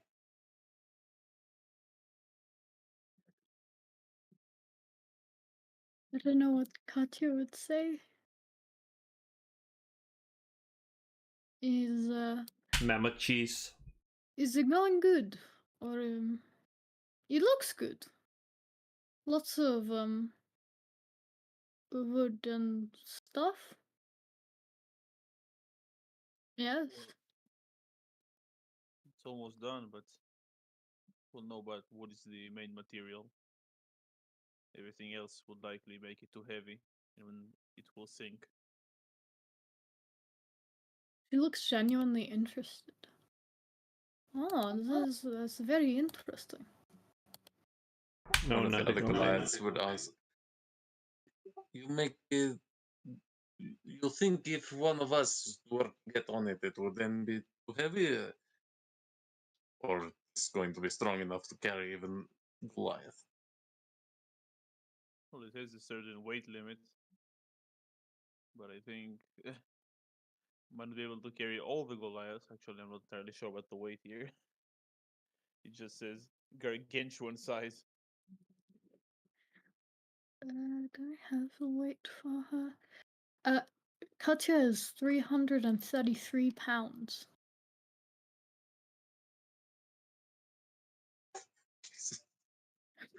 That's a unit. Well, firstly, she's huge. Secondly, muscles. I don't know how I calculated it, but I did calculate it. That Long sounds ship- about right for Goliath. Yeah. Longship has a capacity of 100. Ignore D&D Beyond. It has a 40-man crew and 100 passengers. Oh, nice. It's probably We move got- them perfectly. It's huge. I mean, this is also, it's 70 feet long, bear in mind, and 20 Yeah. feet wide at the widest point. So you could sit two Goliaths next to each other like a row, and it's definitely a massive ship that you've got here. Mika, stop course- opening my drawer. Sorry. Yeah, that is another thing you're going to have to think about, is how you're going to be rowing this thing. There are obviously magical solutions to help you not have 100 NPCs on your ship. Yeah, your party might not be enough to move this massive vessel all on your own. So you might need to start thinking about a crew as well. And also, sorry, Camilla, I think I cut you off there. What were you going to say? Nothing. It was just mammoth cheese. Oh, well, I'm sure during the breaks, the Goliaths would all have their little packed lunches of mammoth cheese, unfold, with mammoth cheese and fermented milk, just sitting on the edge of the dock, swinging their feet.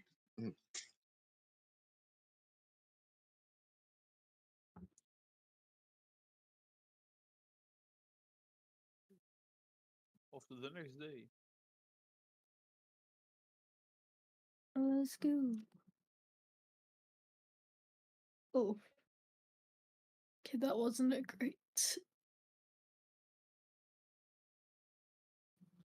I think we didn't eat enough mammoth cheese yesterday. You A bit thought sleepy of, today. like, I think I ate too much mammoth cheese. Ugh. The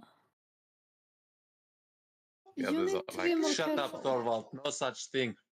Get out. Katya's right. You're not eating enough.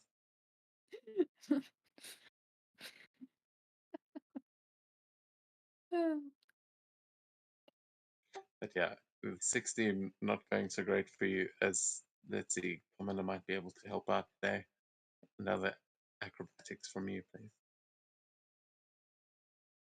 No. Okay, seems like everyone's a little bit sluggish today, and they are able to help you. They're not hindering you. That will be normal progress today. No advantage. And just enough. Exactly the DC. So it's slow progress, but it's progress. So that ship is starting to take shape. You see a couple of the children from the village will come by, and will each have a little piece of cloth that it seems like they have each made a design for your sail, and they'll excitedly run up and start asking if you want to use any of their design. That they're just showing you these terribly drawn, like it's horrifying how bad most of these are. Up to you what you're actually seeing there, and if you do like any of them. But do you have any idea what you want your sail to look like?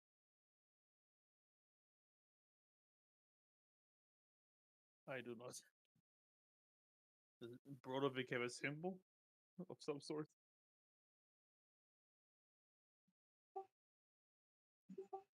That is a good question. Give me a history check.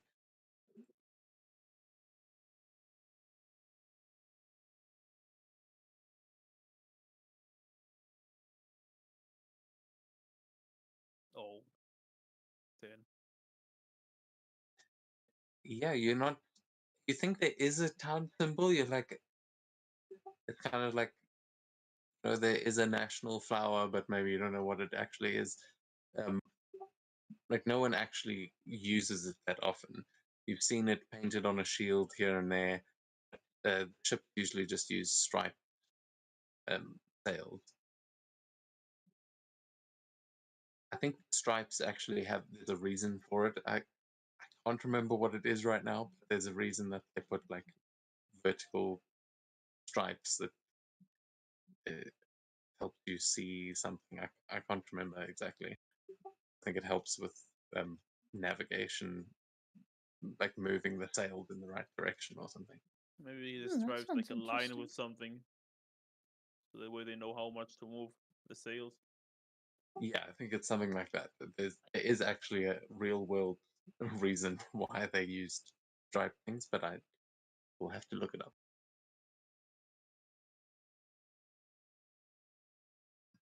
But yeah, that's the norm in Bradovik. It's just those kind of like the ones you see there, except they usually use blue. uh,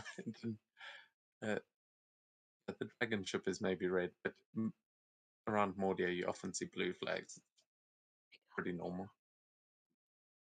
Okay.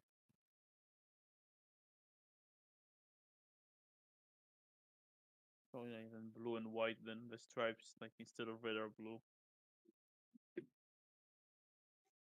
Hell yes. I'm so glad you said that. That's exactly what the token looks like that I've already got. Whew. Glad I didn't say freaking Kraken. And always change your designs later on as you upgrade the ship. But for now, that'll be what some of the seamstresses start working on, as the town is still getting involved in building the ship where they can. But that's the second day. Are you anything else you want to do on the second day, or we're gonna That would be all. okay? Day 3.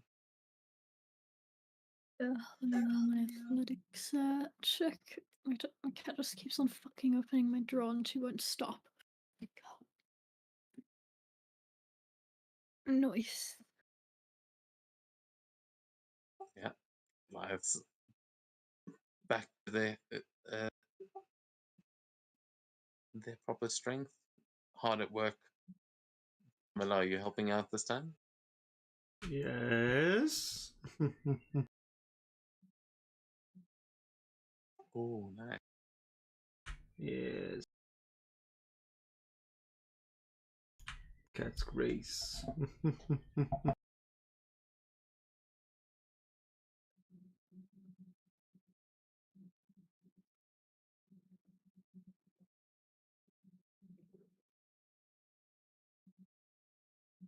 Yes. It did it. Okay. All right, cool. So you've got advantage there for sure. As yeah, Pamela's also working well with the Goliaths now. You're starting to get into a rhythm, and from you directing them quite nicely. But let's see how.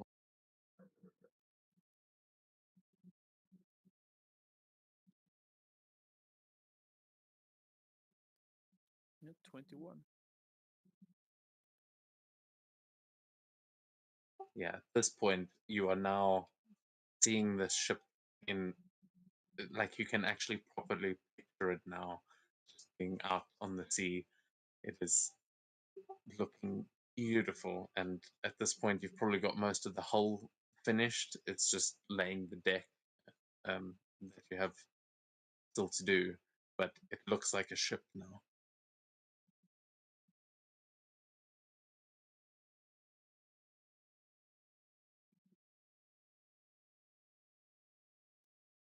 Yeah. Okay. Anything else for this day?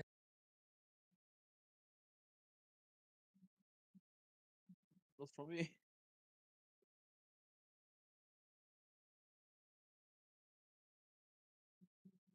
Same. Okay. Day 4.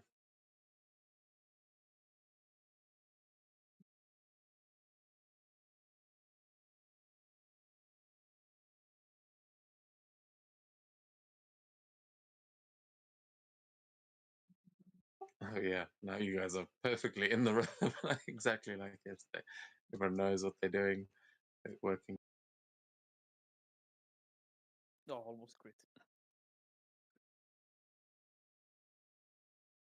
22.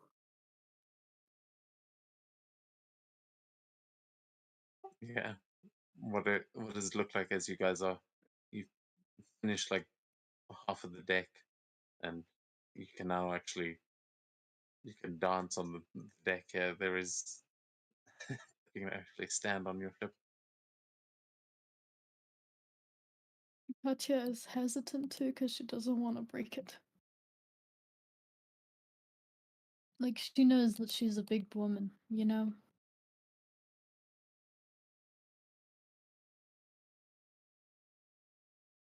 Can I stand on this without it going? And she'll make like a gesture for like cracking in half. I'll just point out that like it's points where it's more reinforced, where she can stand until we finish everything, and she'll be able to stand anywhere. Oh, nice, nice. And she'll just kind of just walk and seem very interested.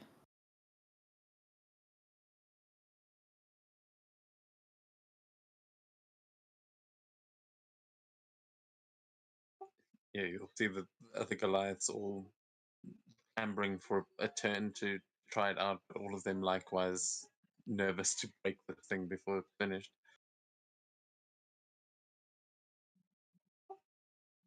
As you guys spend the day working on that, you feel like you're getting very close to the end.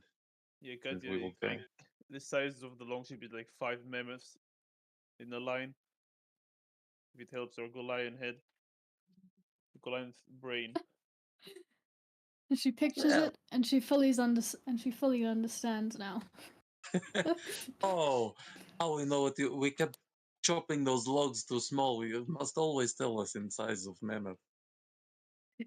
No, I must say, sometimes you get big mammoths. I don't think 5 of them. Jeez. About 5.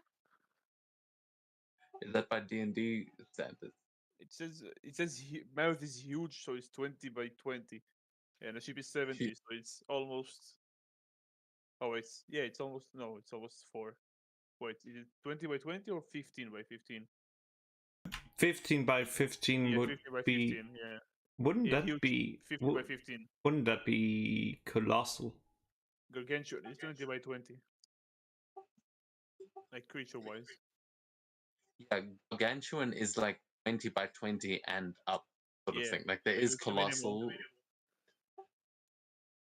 Yeah, so they would definitely be like We've seen bigger mammals than that, but yes, basic unit of measurement with Goliath, that is one mammoth, and will shove 15 feet.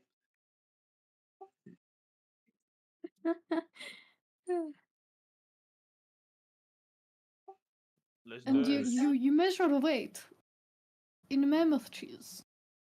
If it doesn't, Mammoth it, cheese. it must weigh as much as, so this you would say this weighs as much as 2 mammoth cheese. Then we understand. Easy. How much do you wait? How much? How much do you weight, Katya, again? 333 pounds. So assume it's like 2 people, so it's 50 passengers. How much does a block of cheese weigh?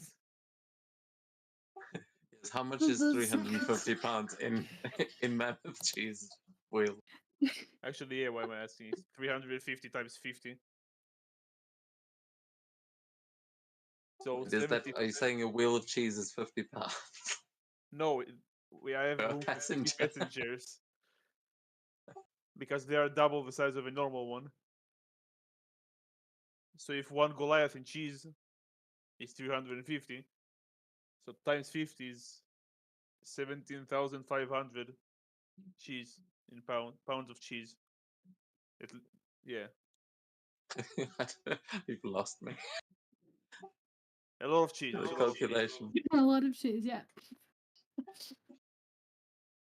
Yeah, this is when you find out that actually they just stack cheese wheels next to a thing and it's about the height. They don't understand weight. Because clearly they're not that smart. I can concur with this. Okay, how much? If you're how 20 much? cheese wheels tall, then you're 20 cheese wheels heavy. Same thing. Well, it's almost Exactly. if they stack it by height, like the height, the length, and the what's the other one called? Like the perimeter and the height. That will also work. Depth. No, it is volume of cheese actually Yeah. that matters. When it comes to a vessel, you need to melt the cheese, fill it, and see how many wheel you can fit inside the boat. Do this. Oh no, now I just get the most evil idea. Just take some cheese and just melt it and kill a bad guy that way. Will probably So sink we the will- ship as well.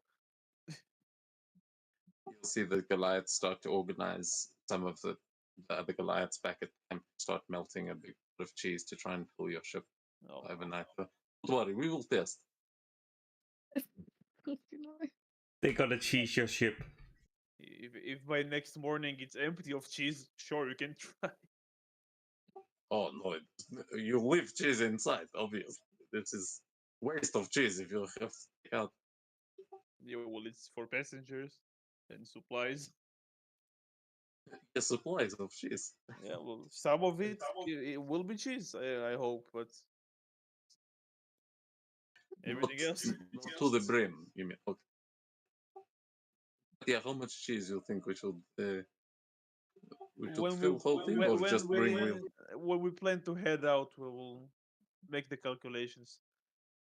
Let's leave it cheese free for now. It's not going anywhere.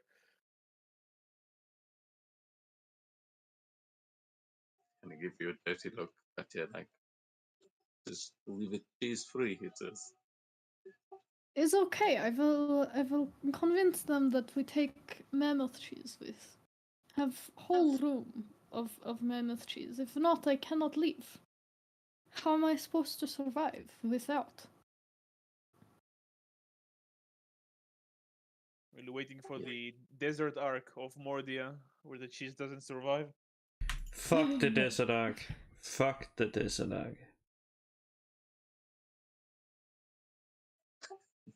Well, I mean, uh, not like that way everything's headed.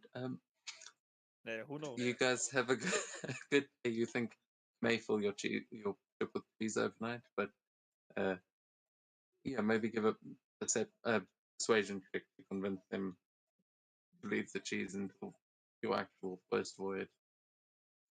We probably need to let Camilla do that. 16. That's not bad.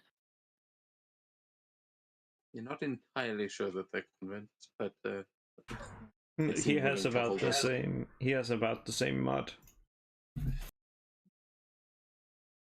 Can Katya try an intimidation check by saying, "If you fill sheep with all the cheese, then there is no cheese left, and I go with all the cheese. No more Argue with that. cheese." Yeah. Give me that with advantage. As the eyes wide. No, you're not going to steal all the cheese, Katya. What? Six. Katya, you try that shit. We're all going to be on this boat. I don't care if it's sink. We go where the cheese goes. You know how long it takes to make? I'll just wait out. Stay right there. Oh. She'll just look to Gorm and say, "Well, I tried."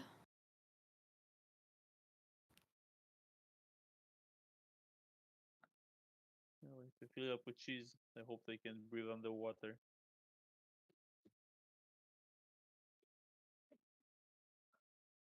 I don't think they can. Then I don't fill it think with I cheese. can. And she's just gonna jump in the water and try and breathe underwater. Okay, I just came back and heard Katya's trying to drown herself. What? Yes, yes. Just gonna hold her down until she stops squirming. Gorm was like, "Well, they shouldn't fill the ship with cheese and go on it if they can't breathe underwater, basically." And I was like, and Katya was like, "I don't think they can breathe underwater. I don't know if I can breathe underwater." And then was like, "Okay, let's test if I can breathe underwater." And so she's jumped in and is testing if she can breathe underwater.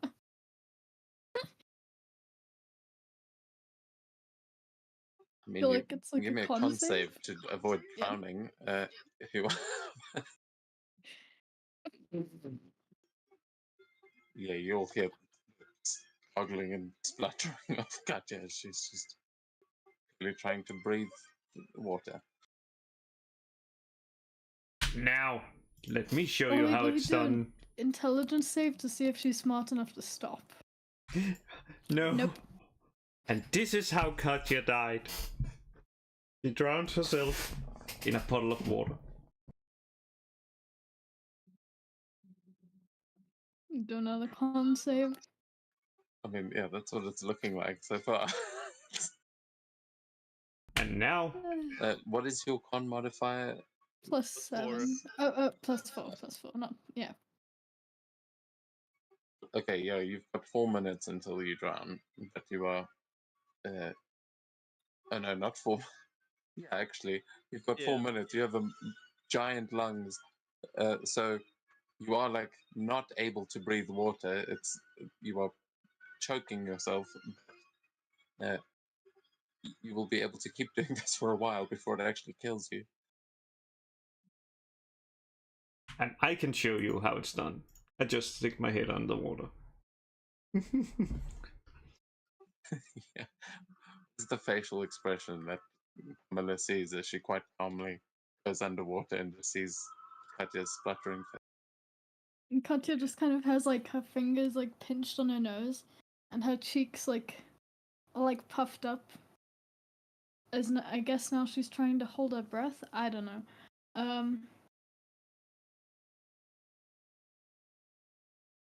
Yes, Gorm will pull out Honestly, the Hendrix, activate his right, and also dive down, and also not need to breathe.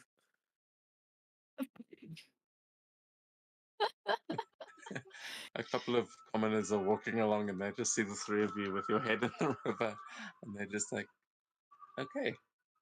Bradovik's weird, man. I don't know. They just walk.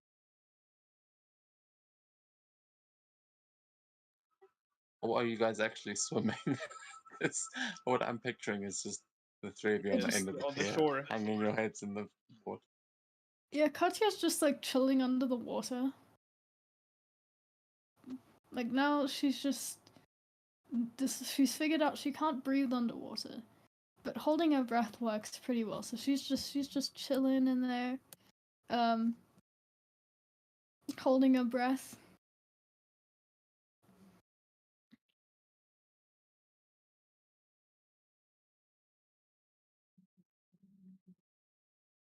Yeah.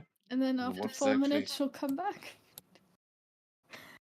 Sorry. Yeah, I mean, you can hold your breath for 4 minutes, is what that means. So you can easily pop to the surface and just take a breath. But at this point, yeah, I mean, the water's nice. Though, do you guys also have any sort of swimming speed? Because I do. I mean, you can all swim, basically, but it's still like difficult terrain, basically. I think. Yeah, let me make sure exactly what it is. Because I It's- definitely have it.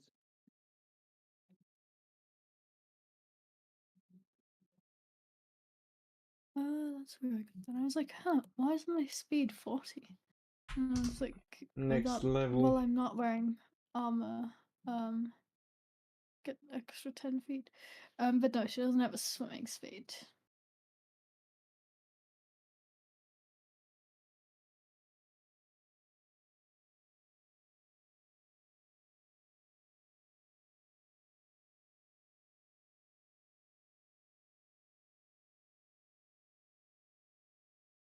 Either 30 or a bit more.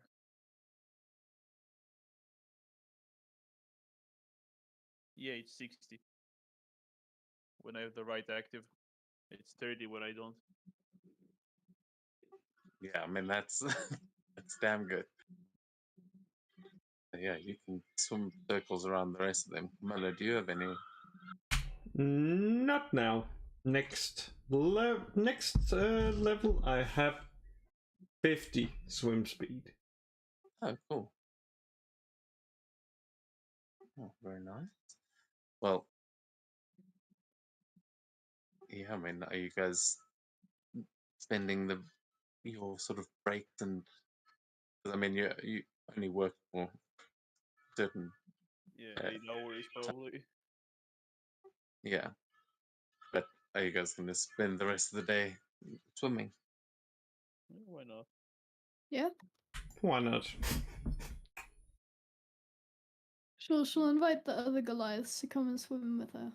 Come, water is nice. It is nice, yes. Well, because don't have to ask me twice, and he yells cannonball as he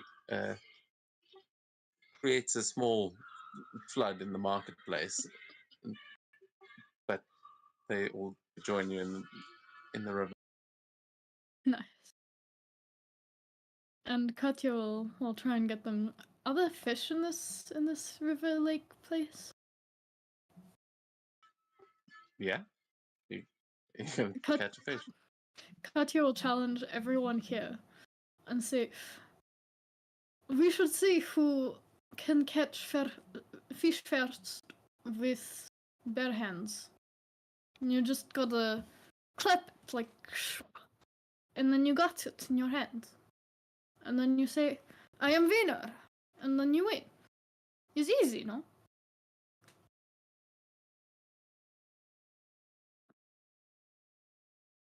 Sure.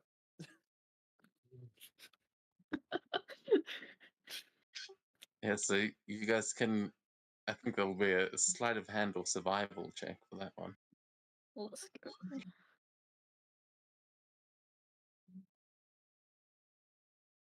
Does mean Camilla have swim speed does anything?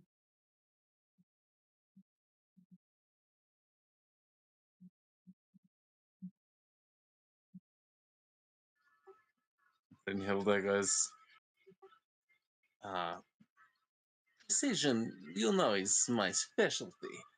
And she's just going to raise a hand up and, like, just pierce as if her arm is the arrow that she's just launching like a spear into the water, and you'll see she comes up with her hand straight through a fish. One. Katya, you will also be able to get one, as will you, Gorm. What does it look like as you guys catch you? We just grab the same fish and both lift it up. Sure. Is my fish? Nuh-uh. Fish fight. I caught it first. Why did you grab my fish? This is rude. You I'm do not have my clearly- consent to. I'm Take clearly my holding the fish. fish. You just snagged it afterwards. Well, I'm holding the fish. One See, it's fish in to my rule hand. them all. Look, You're- this is. And she'll put another hand on it and say, "See, it's in both my hands now. So is I'll my put this fish." another hand on it and then lift myself up and put my legs on your hand. And just hang from your hand. Oh my goodness. Katya does not know what to do. Wait, does this mean this is not my fish? She looks at Brynhilde and like waits for an answer. She'll just shrug as you see Gelmar lift his spear up with a fish on the end of it. He goes, "As this is my fish." As Thorvald is just splashing around in the water.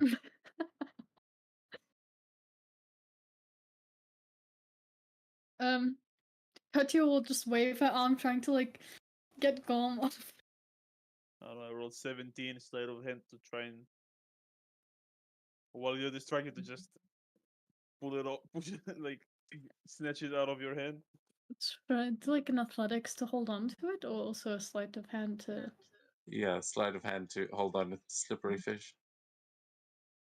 Oh, come on. What?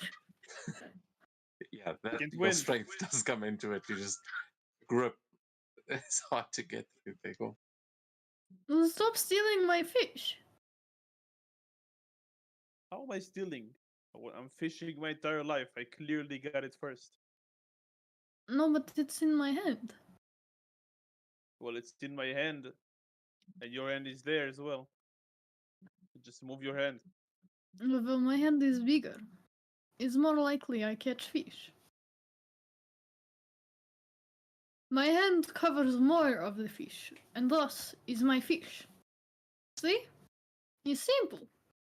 I don't know. I think I have to actually see your hand. I don't think it's that big. She'll show the hand that's not holding the fish. Okay, now I have two hands. It's mine. She'll put her hand back on. Ah, Well, now too I late. have two hands. Oh. It's mine. Although you can make another sleight of hand with advantage, Gorm, versus another one from you, Katya, as he does get you to lift the hand. Oof. Yeah, and as you show him your other hand, he just manages to wrench it free, and it slips. Like, just manages to slip it out of your hand. She looks at the Goliath. Says, "He took my fish." So mean. Just catch another fish. There's lots of fish in the river. You know, plenty of fish in the sea, as they say. I'll try catch 3 more. Just start picking them out of the river. Fish are freaking out underneath you, but they're surrounded by Goliaths, and there's like nowhere for them to go.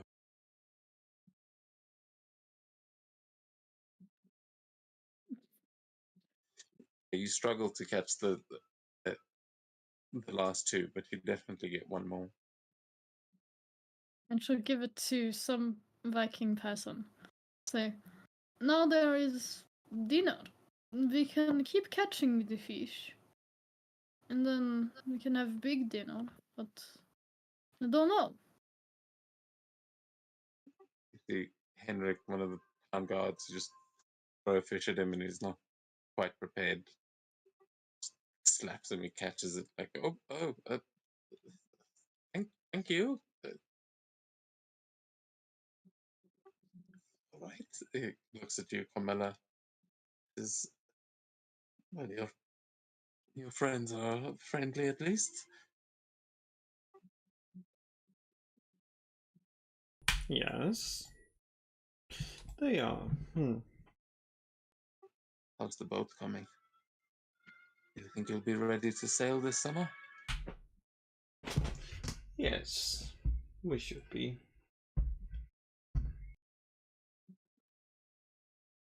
But make sure you complete your training before then.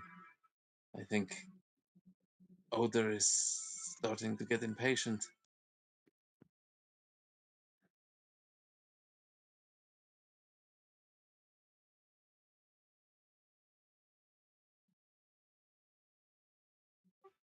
Don't worry, I'll be there as well. We'll figure this out together. It took me a bunch of tries as well. But I think you've got a knack for it. You should be fine.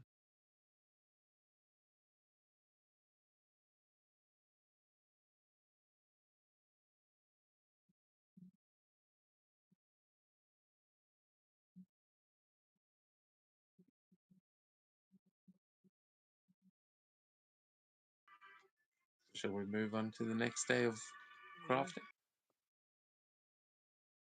Yeah. Okay, so this is day number 5. It was a good day.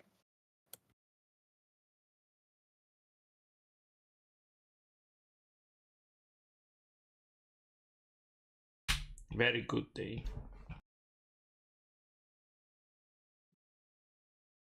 Oh yeah, you guys managed to definitely help out as you're now getting to the point where it's finishing touches.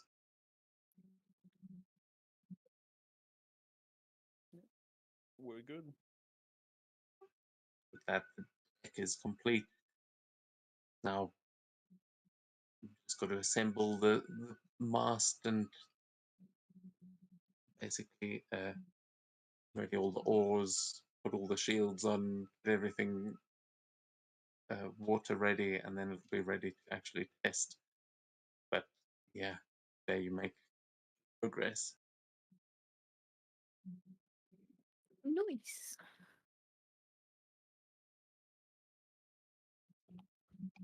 So we will move on to the next day, your final day. Today it should be ready to go onto the water, assuming these checks go well.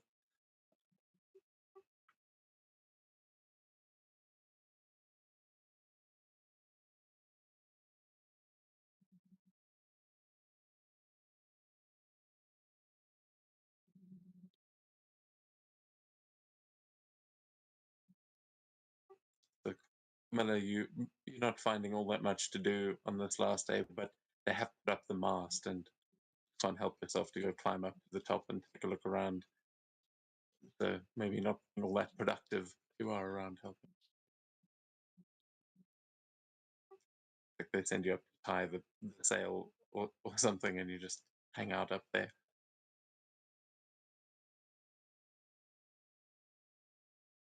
But you will have advantage from the Goliaths. They 23 is Oh no. 2 forests really. 3 forests with a D4. It's not enough.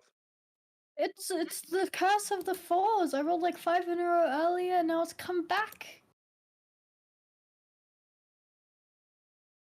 So yeah, this last day, it's like you feel like you've gotten pretty much everything done, but there's like something that you don't feel ready yet. There's like you're missing some oars. Things just aren't right. Doesn't seem like a good day to head out to sea. But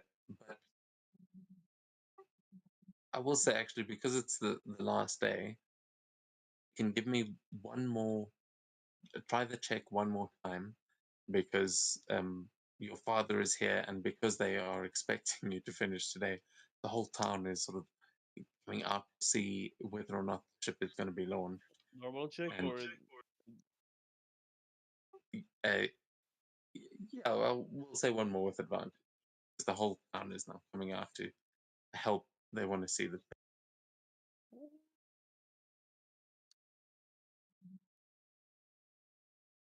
20? Oh, nice. All right. Yeah. So, what does it look like as you finish off the ship and the whole town of Broadwick comes to well, not all here to see you off necessarily, but people that have been invested and have helped in making the ship have come out to see it being finished as you were getting ready to put it on the water to test it.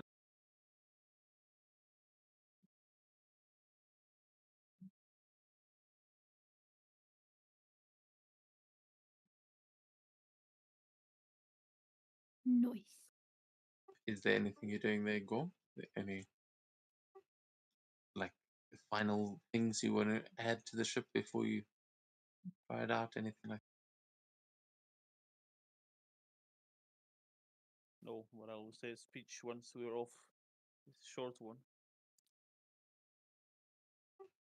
okay? Yeah, so you will see uh, Freya will also arrive with. It'll be like one of the final pieces is the figurehead, and it is exactly as you had designed, and she has done a pretty good job here. As I'm going to, yeah, you can describe for me what it looks like as you, your father will be there to head out on the ship with you. But are you going to take it out for a test spin, get down the river to the coast? It's a lot of people for a test spin. But yeah, Nah, when they're all. when it's like 20 at least. Look, if we are going to be going raiding, you have to be ready to experience some danger. Your father says to, like the others, uh, he's definitely going to be on the ship with you, but some others will be a little reluctant, and the Goliaths will also be asking whether or not they can actually all fit on there. Yeah, we can all fit there. Even with equipment, I think we can all fit there.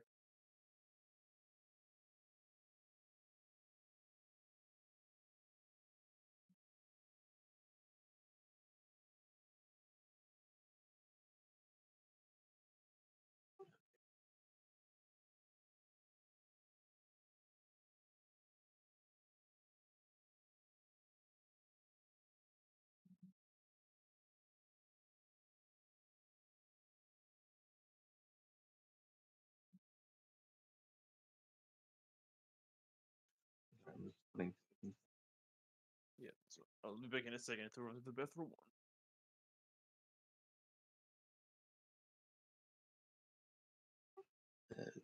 Kamala and Katja, are you guys both joining on this test drive? Yes, yes. yes, yes, yes.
Yeah, I'm back. Welcome back.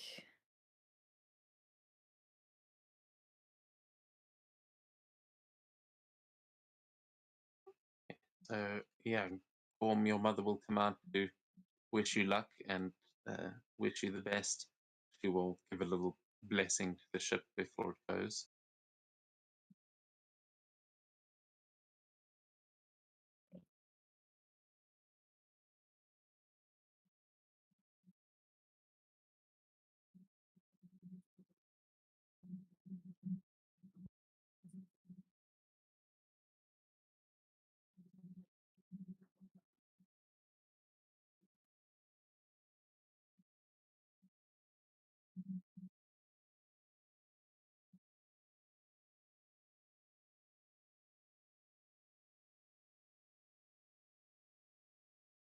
And yeah, you guys launch the ship into the river and take it all the way down the river as you finally feel the sea breeze in your hair, and the wind catches the sails and carries it down the river to the coast, and you break out into the open sea with beautiful weather up ahead of you, and perfect day for sailing.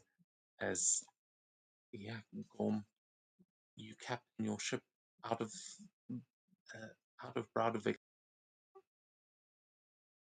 Yeah, describe for me what this is like, and also I will try and give you a command of the ship, but you guys should all be able to see everything there, and you should be actually mounted to the vessel, so you can move around on the ship. Oh. Katya looks very impressed and yes.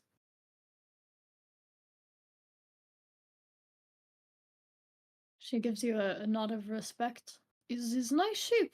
It's very nice. I like it.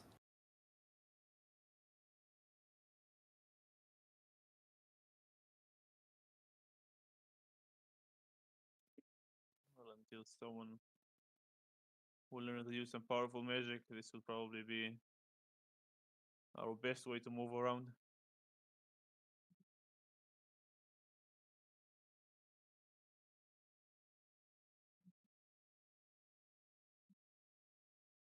Your father will be shouting instructions to you, trying to remind you of all the things you actually need to be doing while captaining the ship.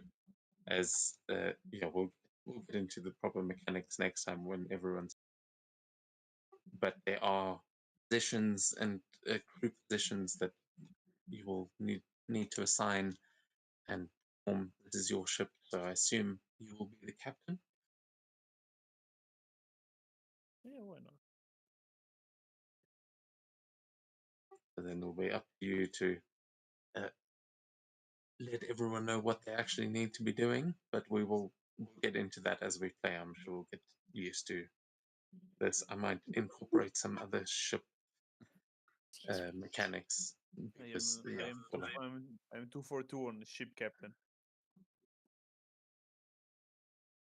Been captain in the Avernus campaign as well. oh, yeah. I was gonna say, I was like, Jerry hasn't captained a ship. Actually, isn't it airship carries as well? Yeah, technically, I guess. It's on 3-4-3. Wait a second, doesn't you have the folding boat? I have, but I don't think we're going to use it. I guess we can use it next session. Wait a second, you have figured out that's how we. Fuck no. No, we're not gonna use that. Fuck that. Wait, do you have a folding boat in this campaign? No, in the Arania. Not the Arania, the Kiga.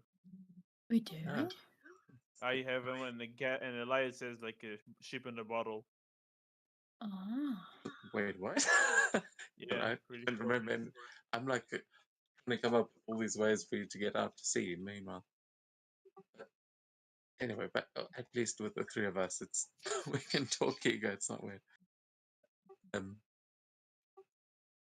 Yeah, I mean, you are heading out to sea. You can see it is, as I said, beautiful day for sailing.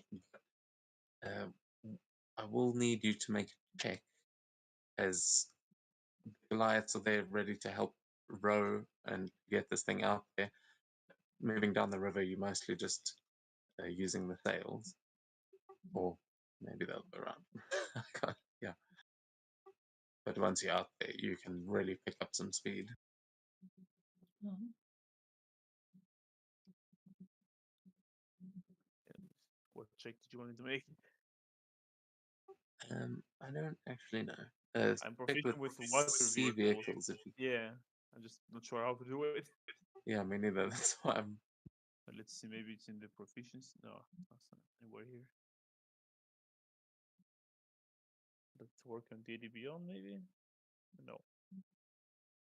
I mean, it's yeah. I don't actually know. I think it's athletics based. No, maybe not. The rowing and stuff is. well, that's fine. We can just make it up. So yeah, you can give me the same check basically as your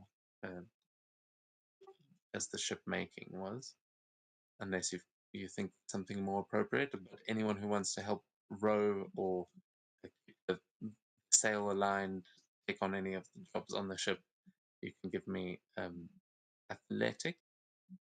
If you row.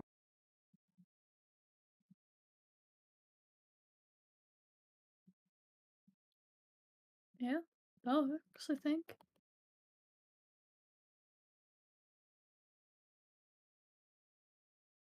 Of course, I roll natural one on the first check with the ship.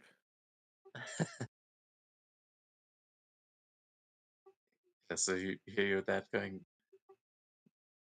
"Watch out! I'm telling you, the mast's going to hit," and you just feel the sail spin around and smack you in the back of the head, and he's just judging you heavily, but will start helping as he notices you don't have a full crew. Hands don't make for light work necessarily. I'm a ship builder, mostly. Well, if you lot are going to be raiders, you're going to have to get used to operating the ship. And I don't want to find out that you crashed as soon as you leave the bay. So let's try and get this right. Try it again.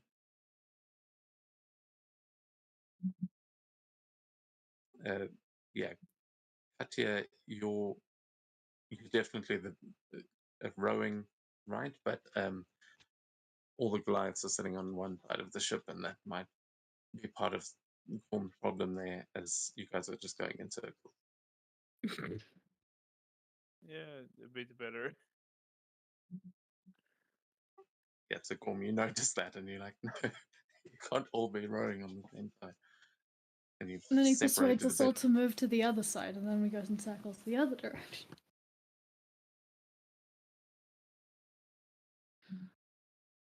Yeah, eventually you do manage to get the message across though, and you are now going straight with the 12, but you are still not, it's not going great.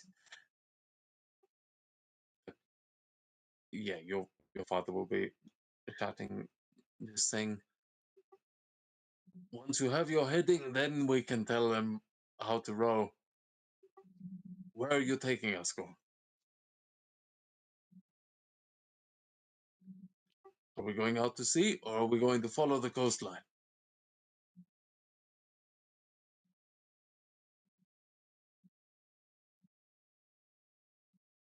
We'll stick with the coastline for the training session. Yes, clever boy. And you can make your next check with advantage. Yeah, Yes. I'm running just persuasion because I'm commanding everyone. I'm not sure if Yeah, I think that's that the works. correct thing. Yeah, I think if that's the way you're running it, just manning orders. But let me know if you want to try and, like, if someone fails at something and you want to go take over it yourself, you can. We can get into those kinds of taking over the check. But yeah, now you are definitely, you're taking command of the ship. You're starting to get used to this, and the Goliaths especially are starting to actually understand what you're talking about.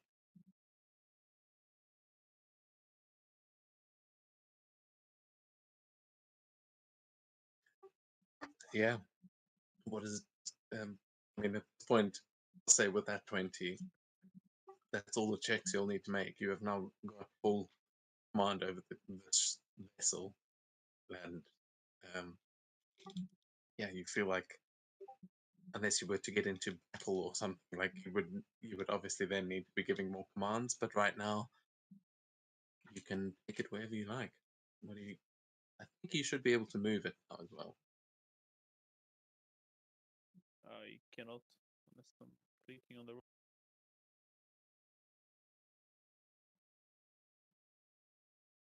No, may have to place the token down again, but we'll do that next time.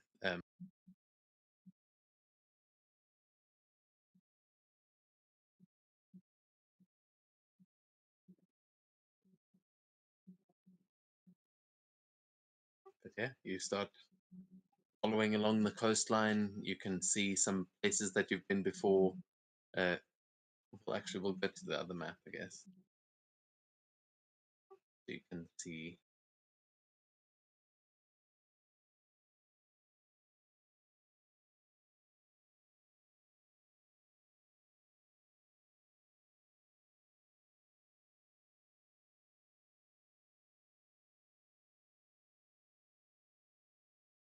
Oh, Sorry, that might.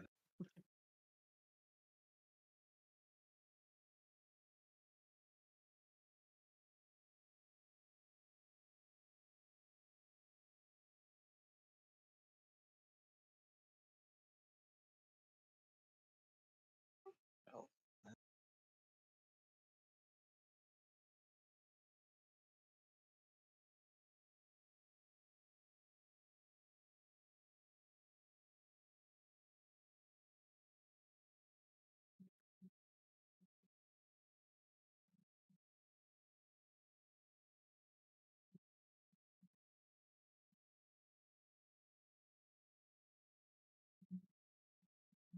oh,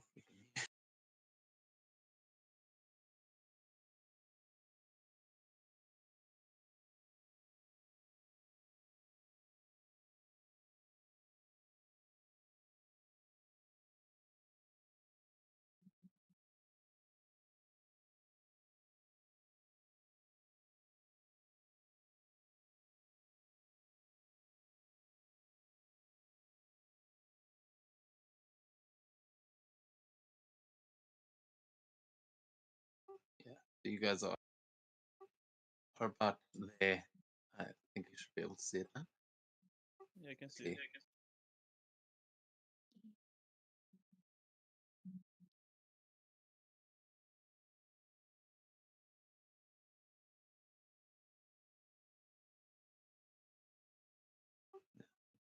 Better scale.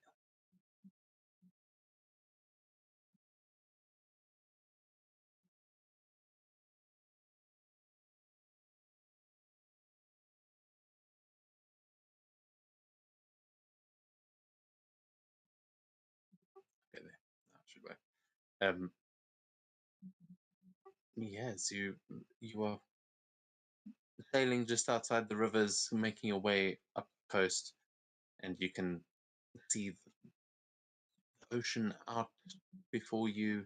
It, there is this like sudden sense of need for adventure, and you feel like you could sail across the world.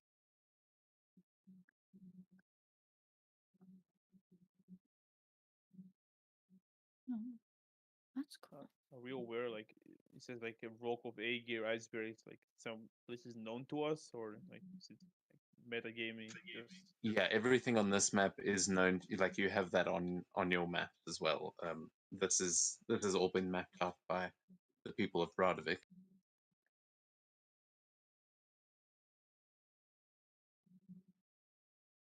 So yeah, you haven't necessarily been to all of these places, but they are already marked as landmarks on your map. okay.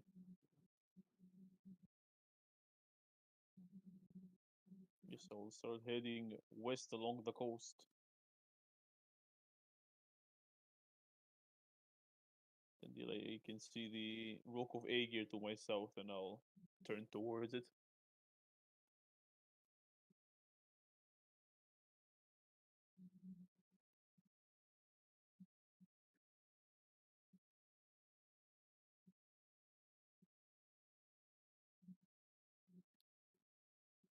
Yeah. I mean, it'll take you about 2 hours then, To get where I'm at right now is 2 hours. and yeah, from Bradovik, Oh, well. and then that'll be third out. It's 5 miles an hour. Oh, okay. Yes, sir.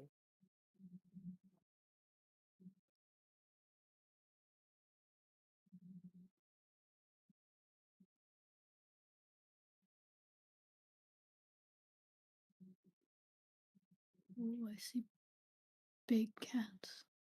He's so pretty. So yeah, by about almost 3 in the afternoon, you've sailed down to the Rock of Aegir, and you've seen icebergs in the distance, but you haven't gotten close enough to have to navigate any of the dangerous territory, but you can see these a few miles away from where you are. And yeah, when you head out there, you feel a presence from that rock in the distance that it calls to you.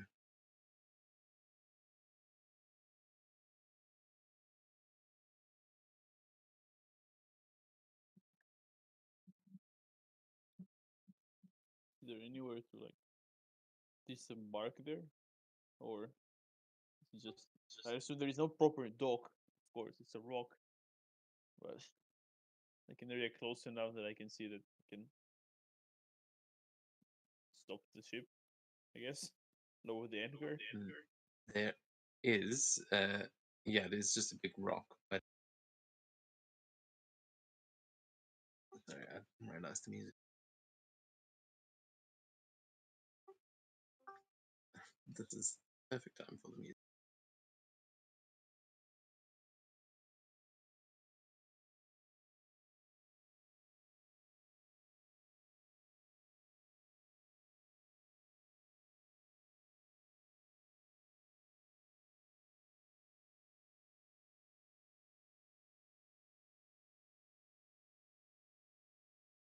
There we go.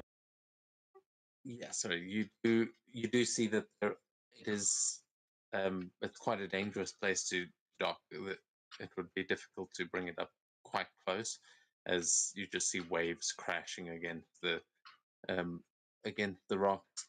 And as you are out here, actually, please make a survival check for me. Anyone who's on the ship, Camilla, if you're still sitting up on top of the mast, you can give it that with advantage.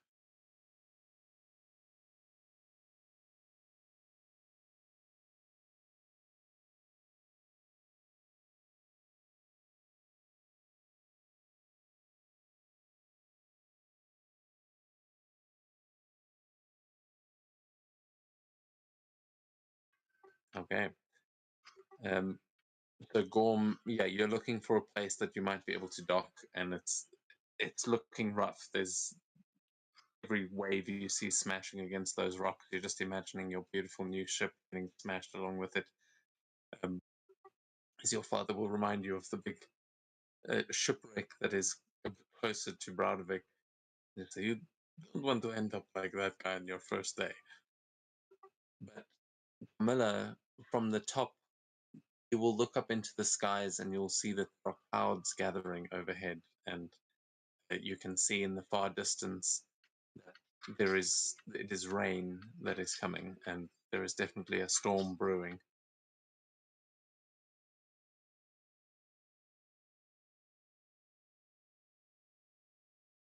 Guess it's time to go home before the storm catches us.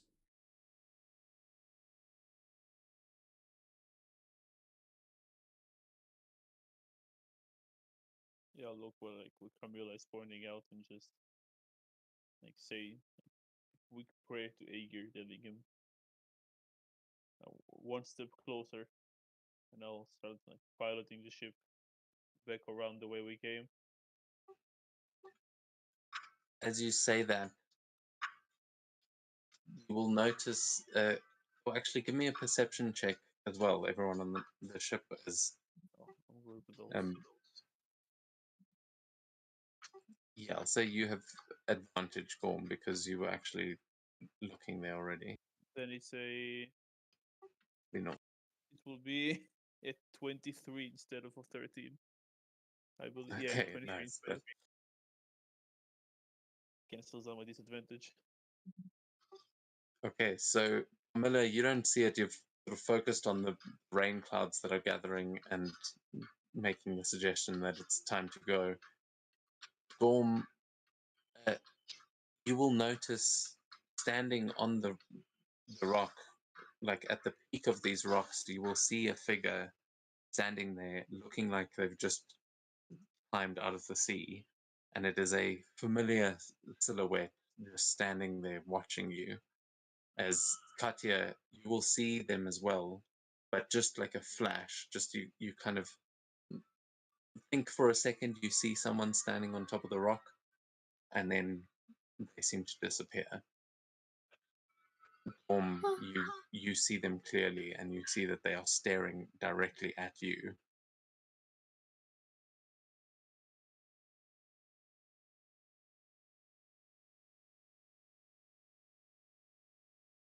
Well, assuming they are not the friendly ones, or friendly at all, I'll fire the cannons. Didn't Dev say he recognized it? Could it not be your god? It's also like, we don't have any cannons, Gorm. It's not that kind of ship. Yet. Yeah, I like the way you think.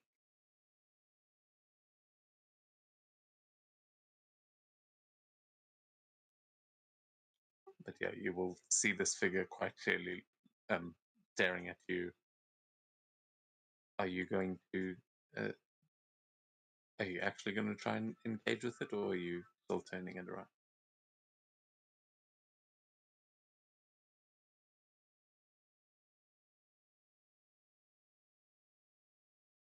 I'm still turning it around. I'm just like pointing at it and then pointing downwards as if going to bury him where he crawled out from. Who is it?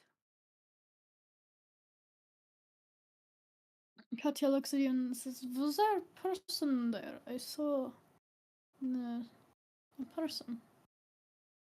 But then he was gone." Whatever left of the person. Nothing but trouble. Maybe even the end for Mordia. Oh, who was it?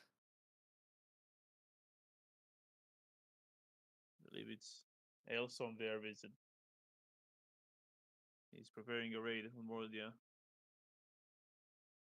and we are in his sights.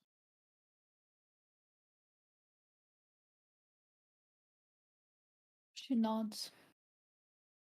So why do we not kill him?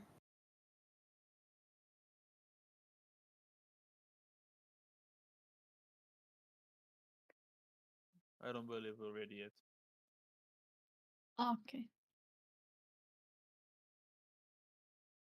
If it is serious, we have to retrieve the weapons. Maybe then.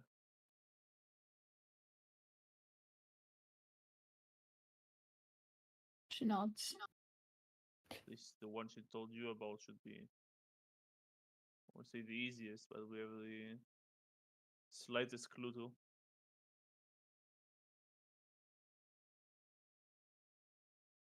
The X?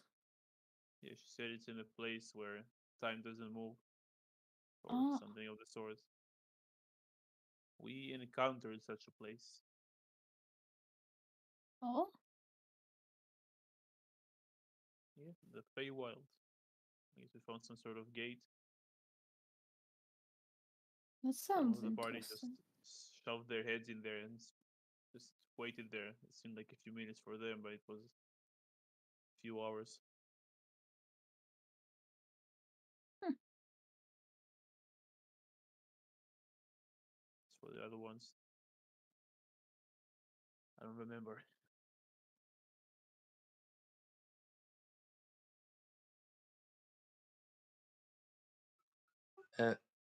One has to do with Katya? the chain of Fenrir. That's what I remember as well.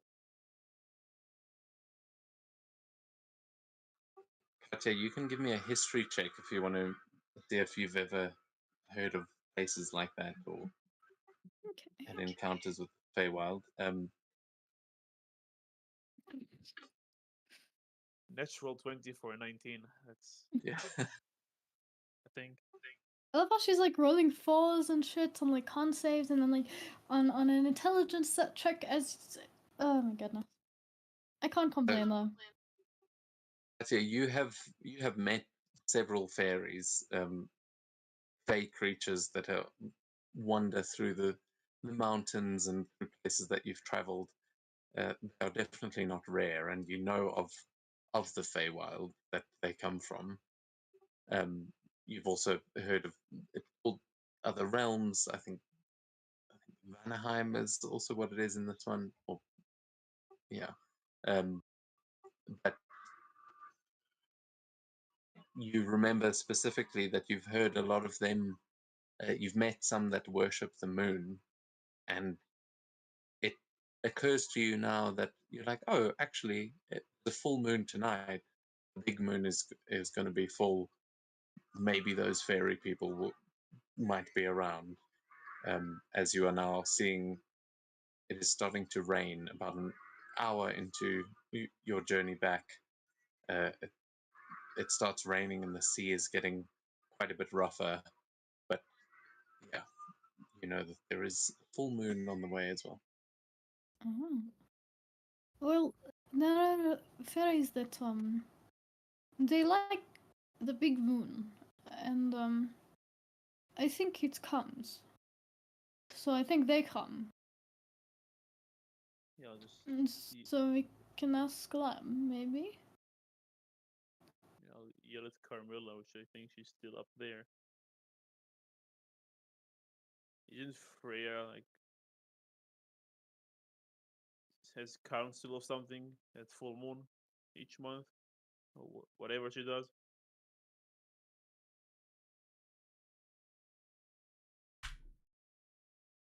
Potentially. Was it a full moon at the time of the throne? I might be completely wrong.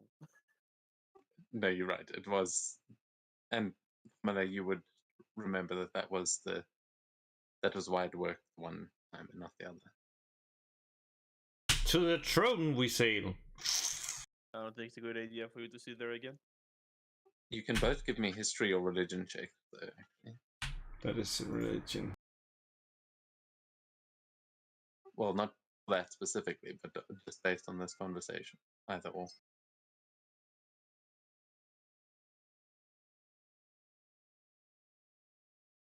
What the fuck was that? 18 history. Okay, so yeah, Camilla, you remember that the Fey court will probably be open. You could get up to the throne, but it is a long way from here. However, with an 18, you would remember that like there's also the moon bridge that only shows up during the full moon, and more importantly, what you learned about Ailson was that he can only walk on the land during a full moon. That the rest of the time he is trapped beneath the ocean, and when there is a full moon, that is when he is seen. And you get the impression that that might be why you just saw him standing on that rock. Might have been the real Ailson.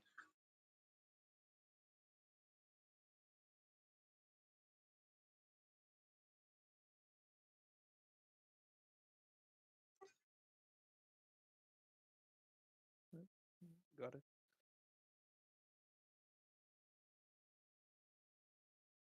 So you continuing to sail back as you, about an hour later, get over Silver Rock Reef, and the rain is really starting to come down now, as everyone's having to get involved with keeping everything steady.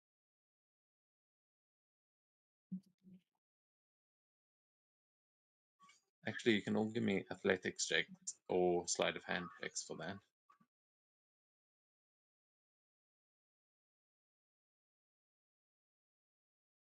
Yeah, another 4. I swear, it's like 4s tonight. It's a curse. Gorky trying to like tie rope on opposite ends of the ship and stumbling through it, but the Goliaths are just powering through these waves. That's not a fall. So 4 times 3 is 12. all connected.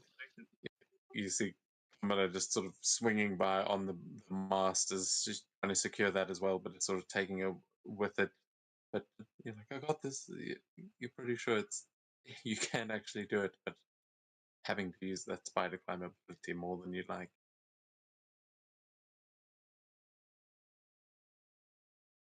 But yeah, you guys are managing to navigate the storm. It is not too bad, but it is quickly getting.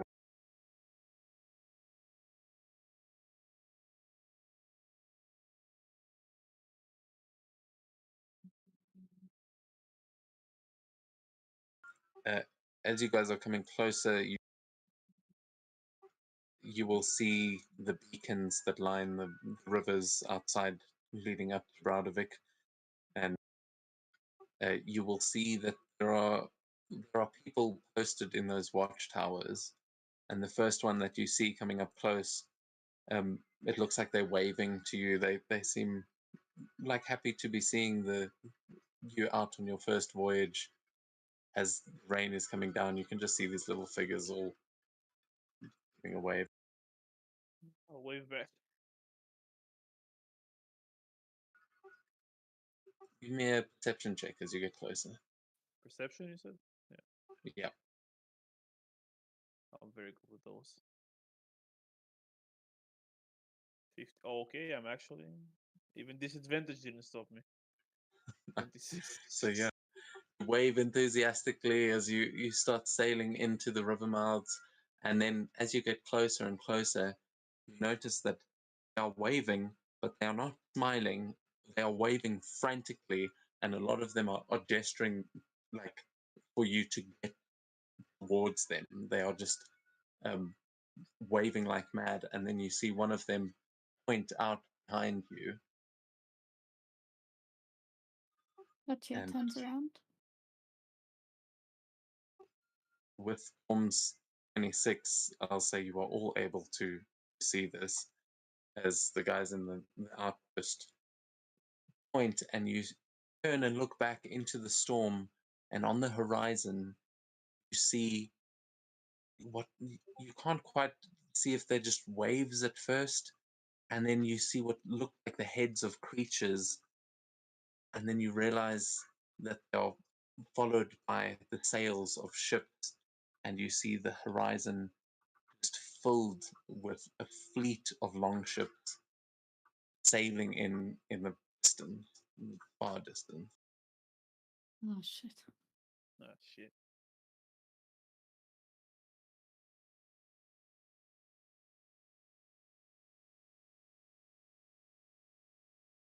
Ships look what worn down.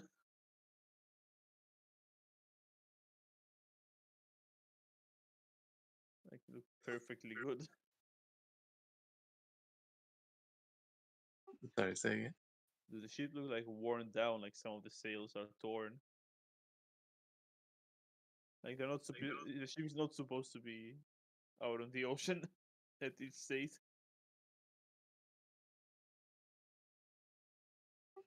Whose ship? Yours or the ones that are The approaching? ones that are approaching. No, it looks like an army coming towards you. They are way in the distance, and it is raining, so it's hard to make out. Like you can't see the details on the sails or anything like that. You can see that looks like a fleet of well-made and well-crafted ships. You don't see any that look like particularly, I mean, like an undead kind of thing. Can I estimate how long it will take them to reach the shores? I assume they're heading towards me immediately, not just to any more the shore. They look like they're heading in towards Browdovik. Whether they know which river mouth leads to Browdovik is unknown, but you assume that is raiding fleet from Flostervik. It looks massive. It looks like not just one raiding party. It looks like a whole army, and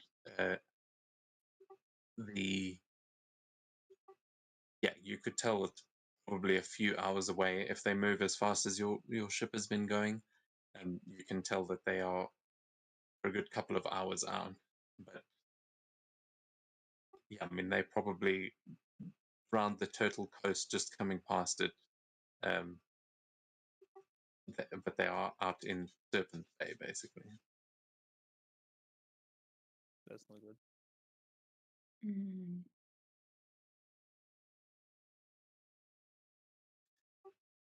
Can I? You'll see the as in the outpost are frantic as they seem to be getting ready to sound an alarm, or you see them lighting one of the braziers. But yeah, what are you guys doing as you're still sailing into that river mouth? Is we're getting? How close are we from the like towers when I reach like the intersection? From where you are now, you're like choosing which river mouth to go into, so you can easily get to any of them. But there's a sort of whole outpost on each of the corners, so you Yeah, could but easily I get to wanted any to of these know watchtowers. how far away am I like from them when when I'm in this area? Like a mile away? Yeah, but I mean, if you were to beach, you'd end up within like 250 feet or so of the. Well, no, you'd be closer than that. You'd be like 100 feet away from the tower if you were to beach. But right now, yeah, you're within a mile of all of them.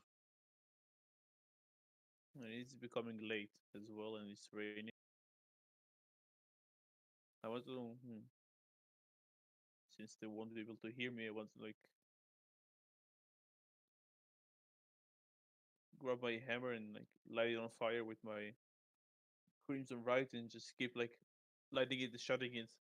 Like tell them to turn off the lights as we approach, so they might not be able to see which river mouth to go into.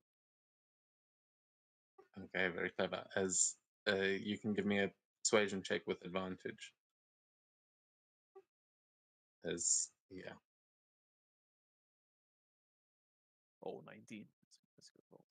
Oh, very nice. Yeah, you'll see a couple of people really noticing you, and they'll scramble as you see that brazier getting snuffed out. There'll still be a little bit of a smoke trail from there, but the light definitely dies down.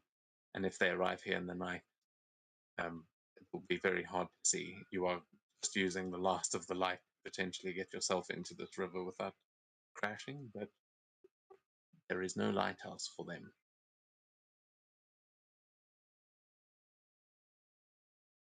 Yeah, that's all I had. So are you going to keep trying to sail upriver back towards Bradovich, or are you trying to beach here at one of the outposts? What do you do? I think we should head back to Brodovik. Mm. Let everyone know.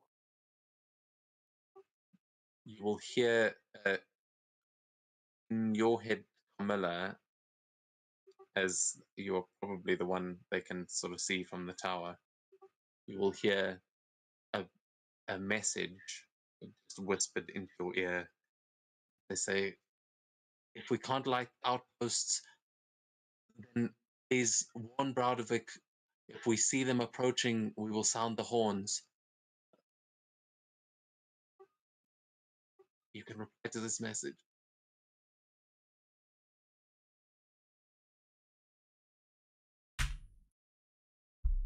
Who's there?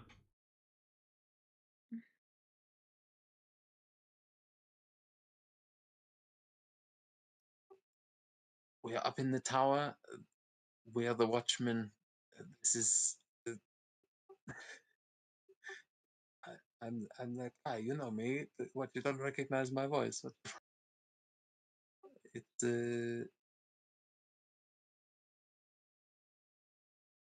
I've forgotten what their names are.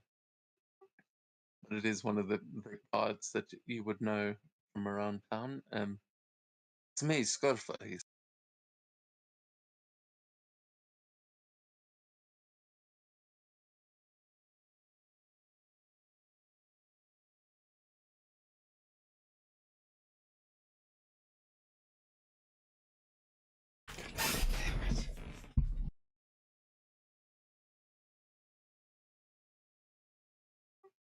Sorry, say again. It's just thinking like, oh, God damn. what I have to like warn them. Well, are you going to tell the others on the ship that you've received that message? As they still seem to be figuring out what to do as well. I think sailing into the river. Oh, I have an idea. Maybe a little dangerous, but I'm just gonna take an arrow, set it on fire, then just shoot it up in the air. Hopefully, the people in Broderick will understand the message. What? Oh, we've got fires here. We just come out. We mean you. If you're sailing back to Broderick, kill them in person. Fine. If we see ships getting close, we will sound the horn, and you will be able to hear those from Broderick. That's their entire purpose. But the signal fires, if we can't light those, we need someone to get there. We've sent a messenger, but he could be slower on foot.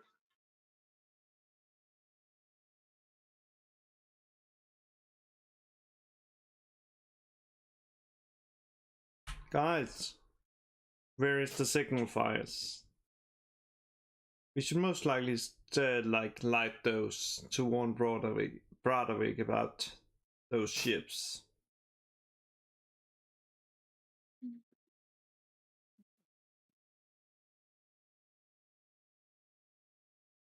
I mean, go just had them put them out so that the ships couldn't see where they were going.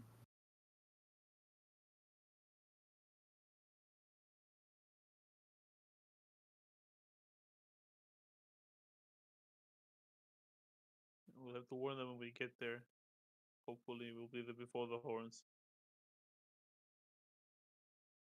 This way, they might take the wrong river here, forcing them, giving us more time.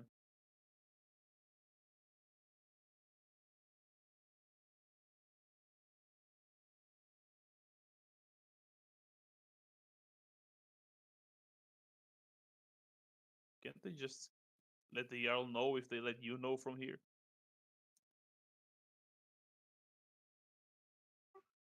I mean, you would know the mechanics of a message spell. Oh, man. Okay. It wouldn't reach all the way back to Broderick. They were. But Fair yeah, enough. I mean, they should. Watchmen should have a sending, probably, but these guys don't seem to. You would know that Kamala, the guy that you're talking to, is more of a fighter. He doesn't have magical ability other than this, which is probably a magic item he's using.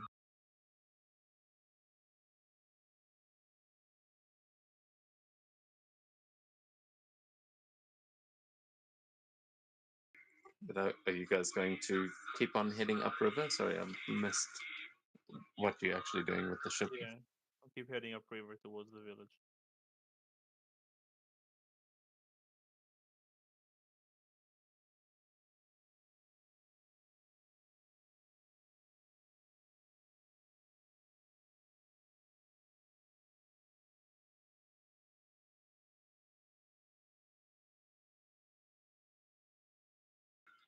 Hey, you can give me one more check to sail this from everyone. This one you can actually give perception or survival, Camilla, if you want to act as the lookout, as it's a bit harder to navigate on the river. But athletics from the Goliaths as well. And yeah, if you want to do the persuasion again, Gorm, you can, unless you've got another attack. Correct. And Oh, there we Is it- lost Katya. That's good. That's natural 2 for me. Relax, Cool, I have okay. you with almost a natural 20. But yeah, Camilla, you managed to direct everyone to avoid getting hit by the debris that's coming downriver. But Katya, you and the Goliath suddenly, for some reason, it's much harder to go upriver than it is downriver. As you are, with rain and everything, these currents have gotten quite strong. But Kamala is able to direct you and shout out when there is debris coming. You dodge a couple of trees that are making their way down as you guys take about an hour to get there upriver, and the rain is really starting to come down now. It is heavy even for for spring rain. It's pretty heavy, but as you get there, it's not going so great. But you've got about another hour till you get home. So you can give me one more check, as that was a failed one, and you are struggling to get upriver.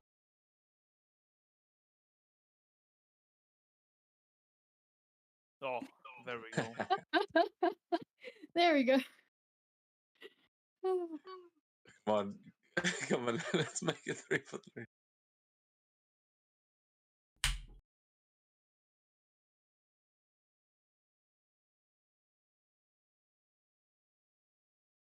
Oh, Another so fail. close. So, but that's all right. From your previous one, you were still directing pretty well from up top, as the other two down there. Katya, you get what's going on, and all the Goliaths. Now, at Gorm's command, you start getting them in perfect rhythm, and everyone starts rowing like a proper crew. As what does it look like as you guys sail back into town?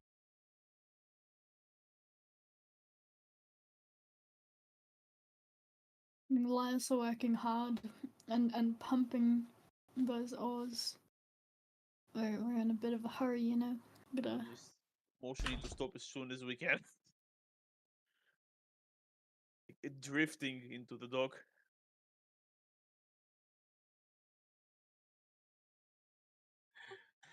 yeah. You guys come barreling in, and you see some players. Like, people seem quite happy here, as they all like. It seems like you're pulling off a trick when you get back. No one seems to notice any panic on your face, but you see a bunch of people up there at the docks. You see. Yeah, going to continue playing here. Well, we're going to end it here now, but are you going to say anything or address them at all as you guys pull into the docks? I'll say to Katya and the rest of the Goliaths, you should probably prepare everyone in your tribe. I'll go talk to the Jarl. Katya nods. What are we preparing for? We fight them, yes? Yeah, but Okay. they are expecting us to be a lot weaker. So, and they're not expecting a tribe of Goliaths to help us. Yes, we will win. Don't worry. We work together and we kill them. It's easy. It's fun. Yes.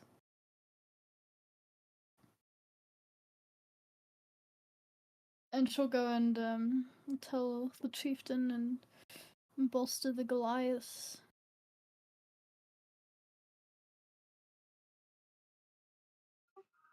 Okay, nice. Camilla, are you going to do anything here as you get back?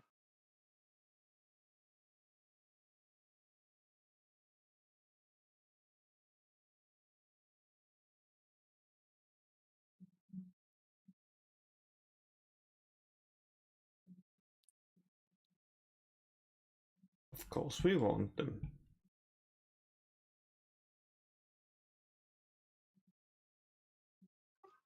Okay, so you're going to go warn the Jarl then? Yes, Or I'm gonna. just- Yes, I'm gonna say like, when we was out sailing, there was some ships that is appears to be coming this way. We had the what is it called, the lookouts turn off the what's it called, the guiding lights, so they would have a harder time finding it, and they would also be blowing the horn if they was approaching. But let's hope it's not coming to that, but better be ready. We may have a fight on our hands. With that is where we will end the session. As next week we can also, other players would have been busy with their own downtime stuff, so they would not know what's going on either, and when you sail back. You have gone to warn your relevant allies, but we will get to warning the rest of them and potentially dealing with what is on the horizon next week. Thank you guys very much for the session.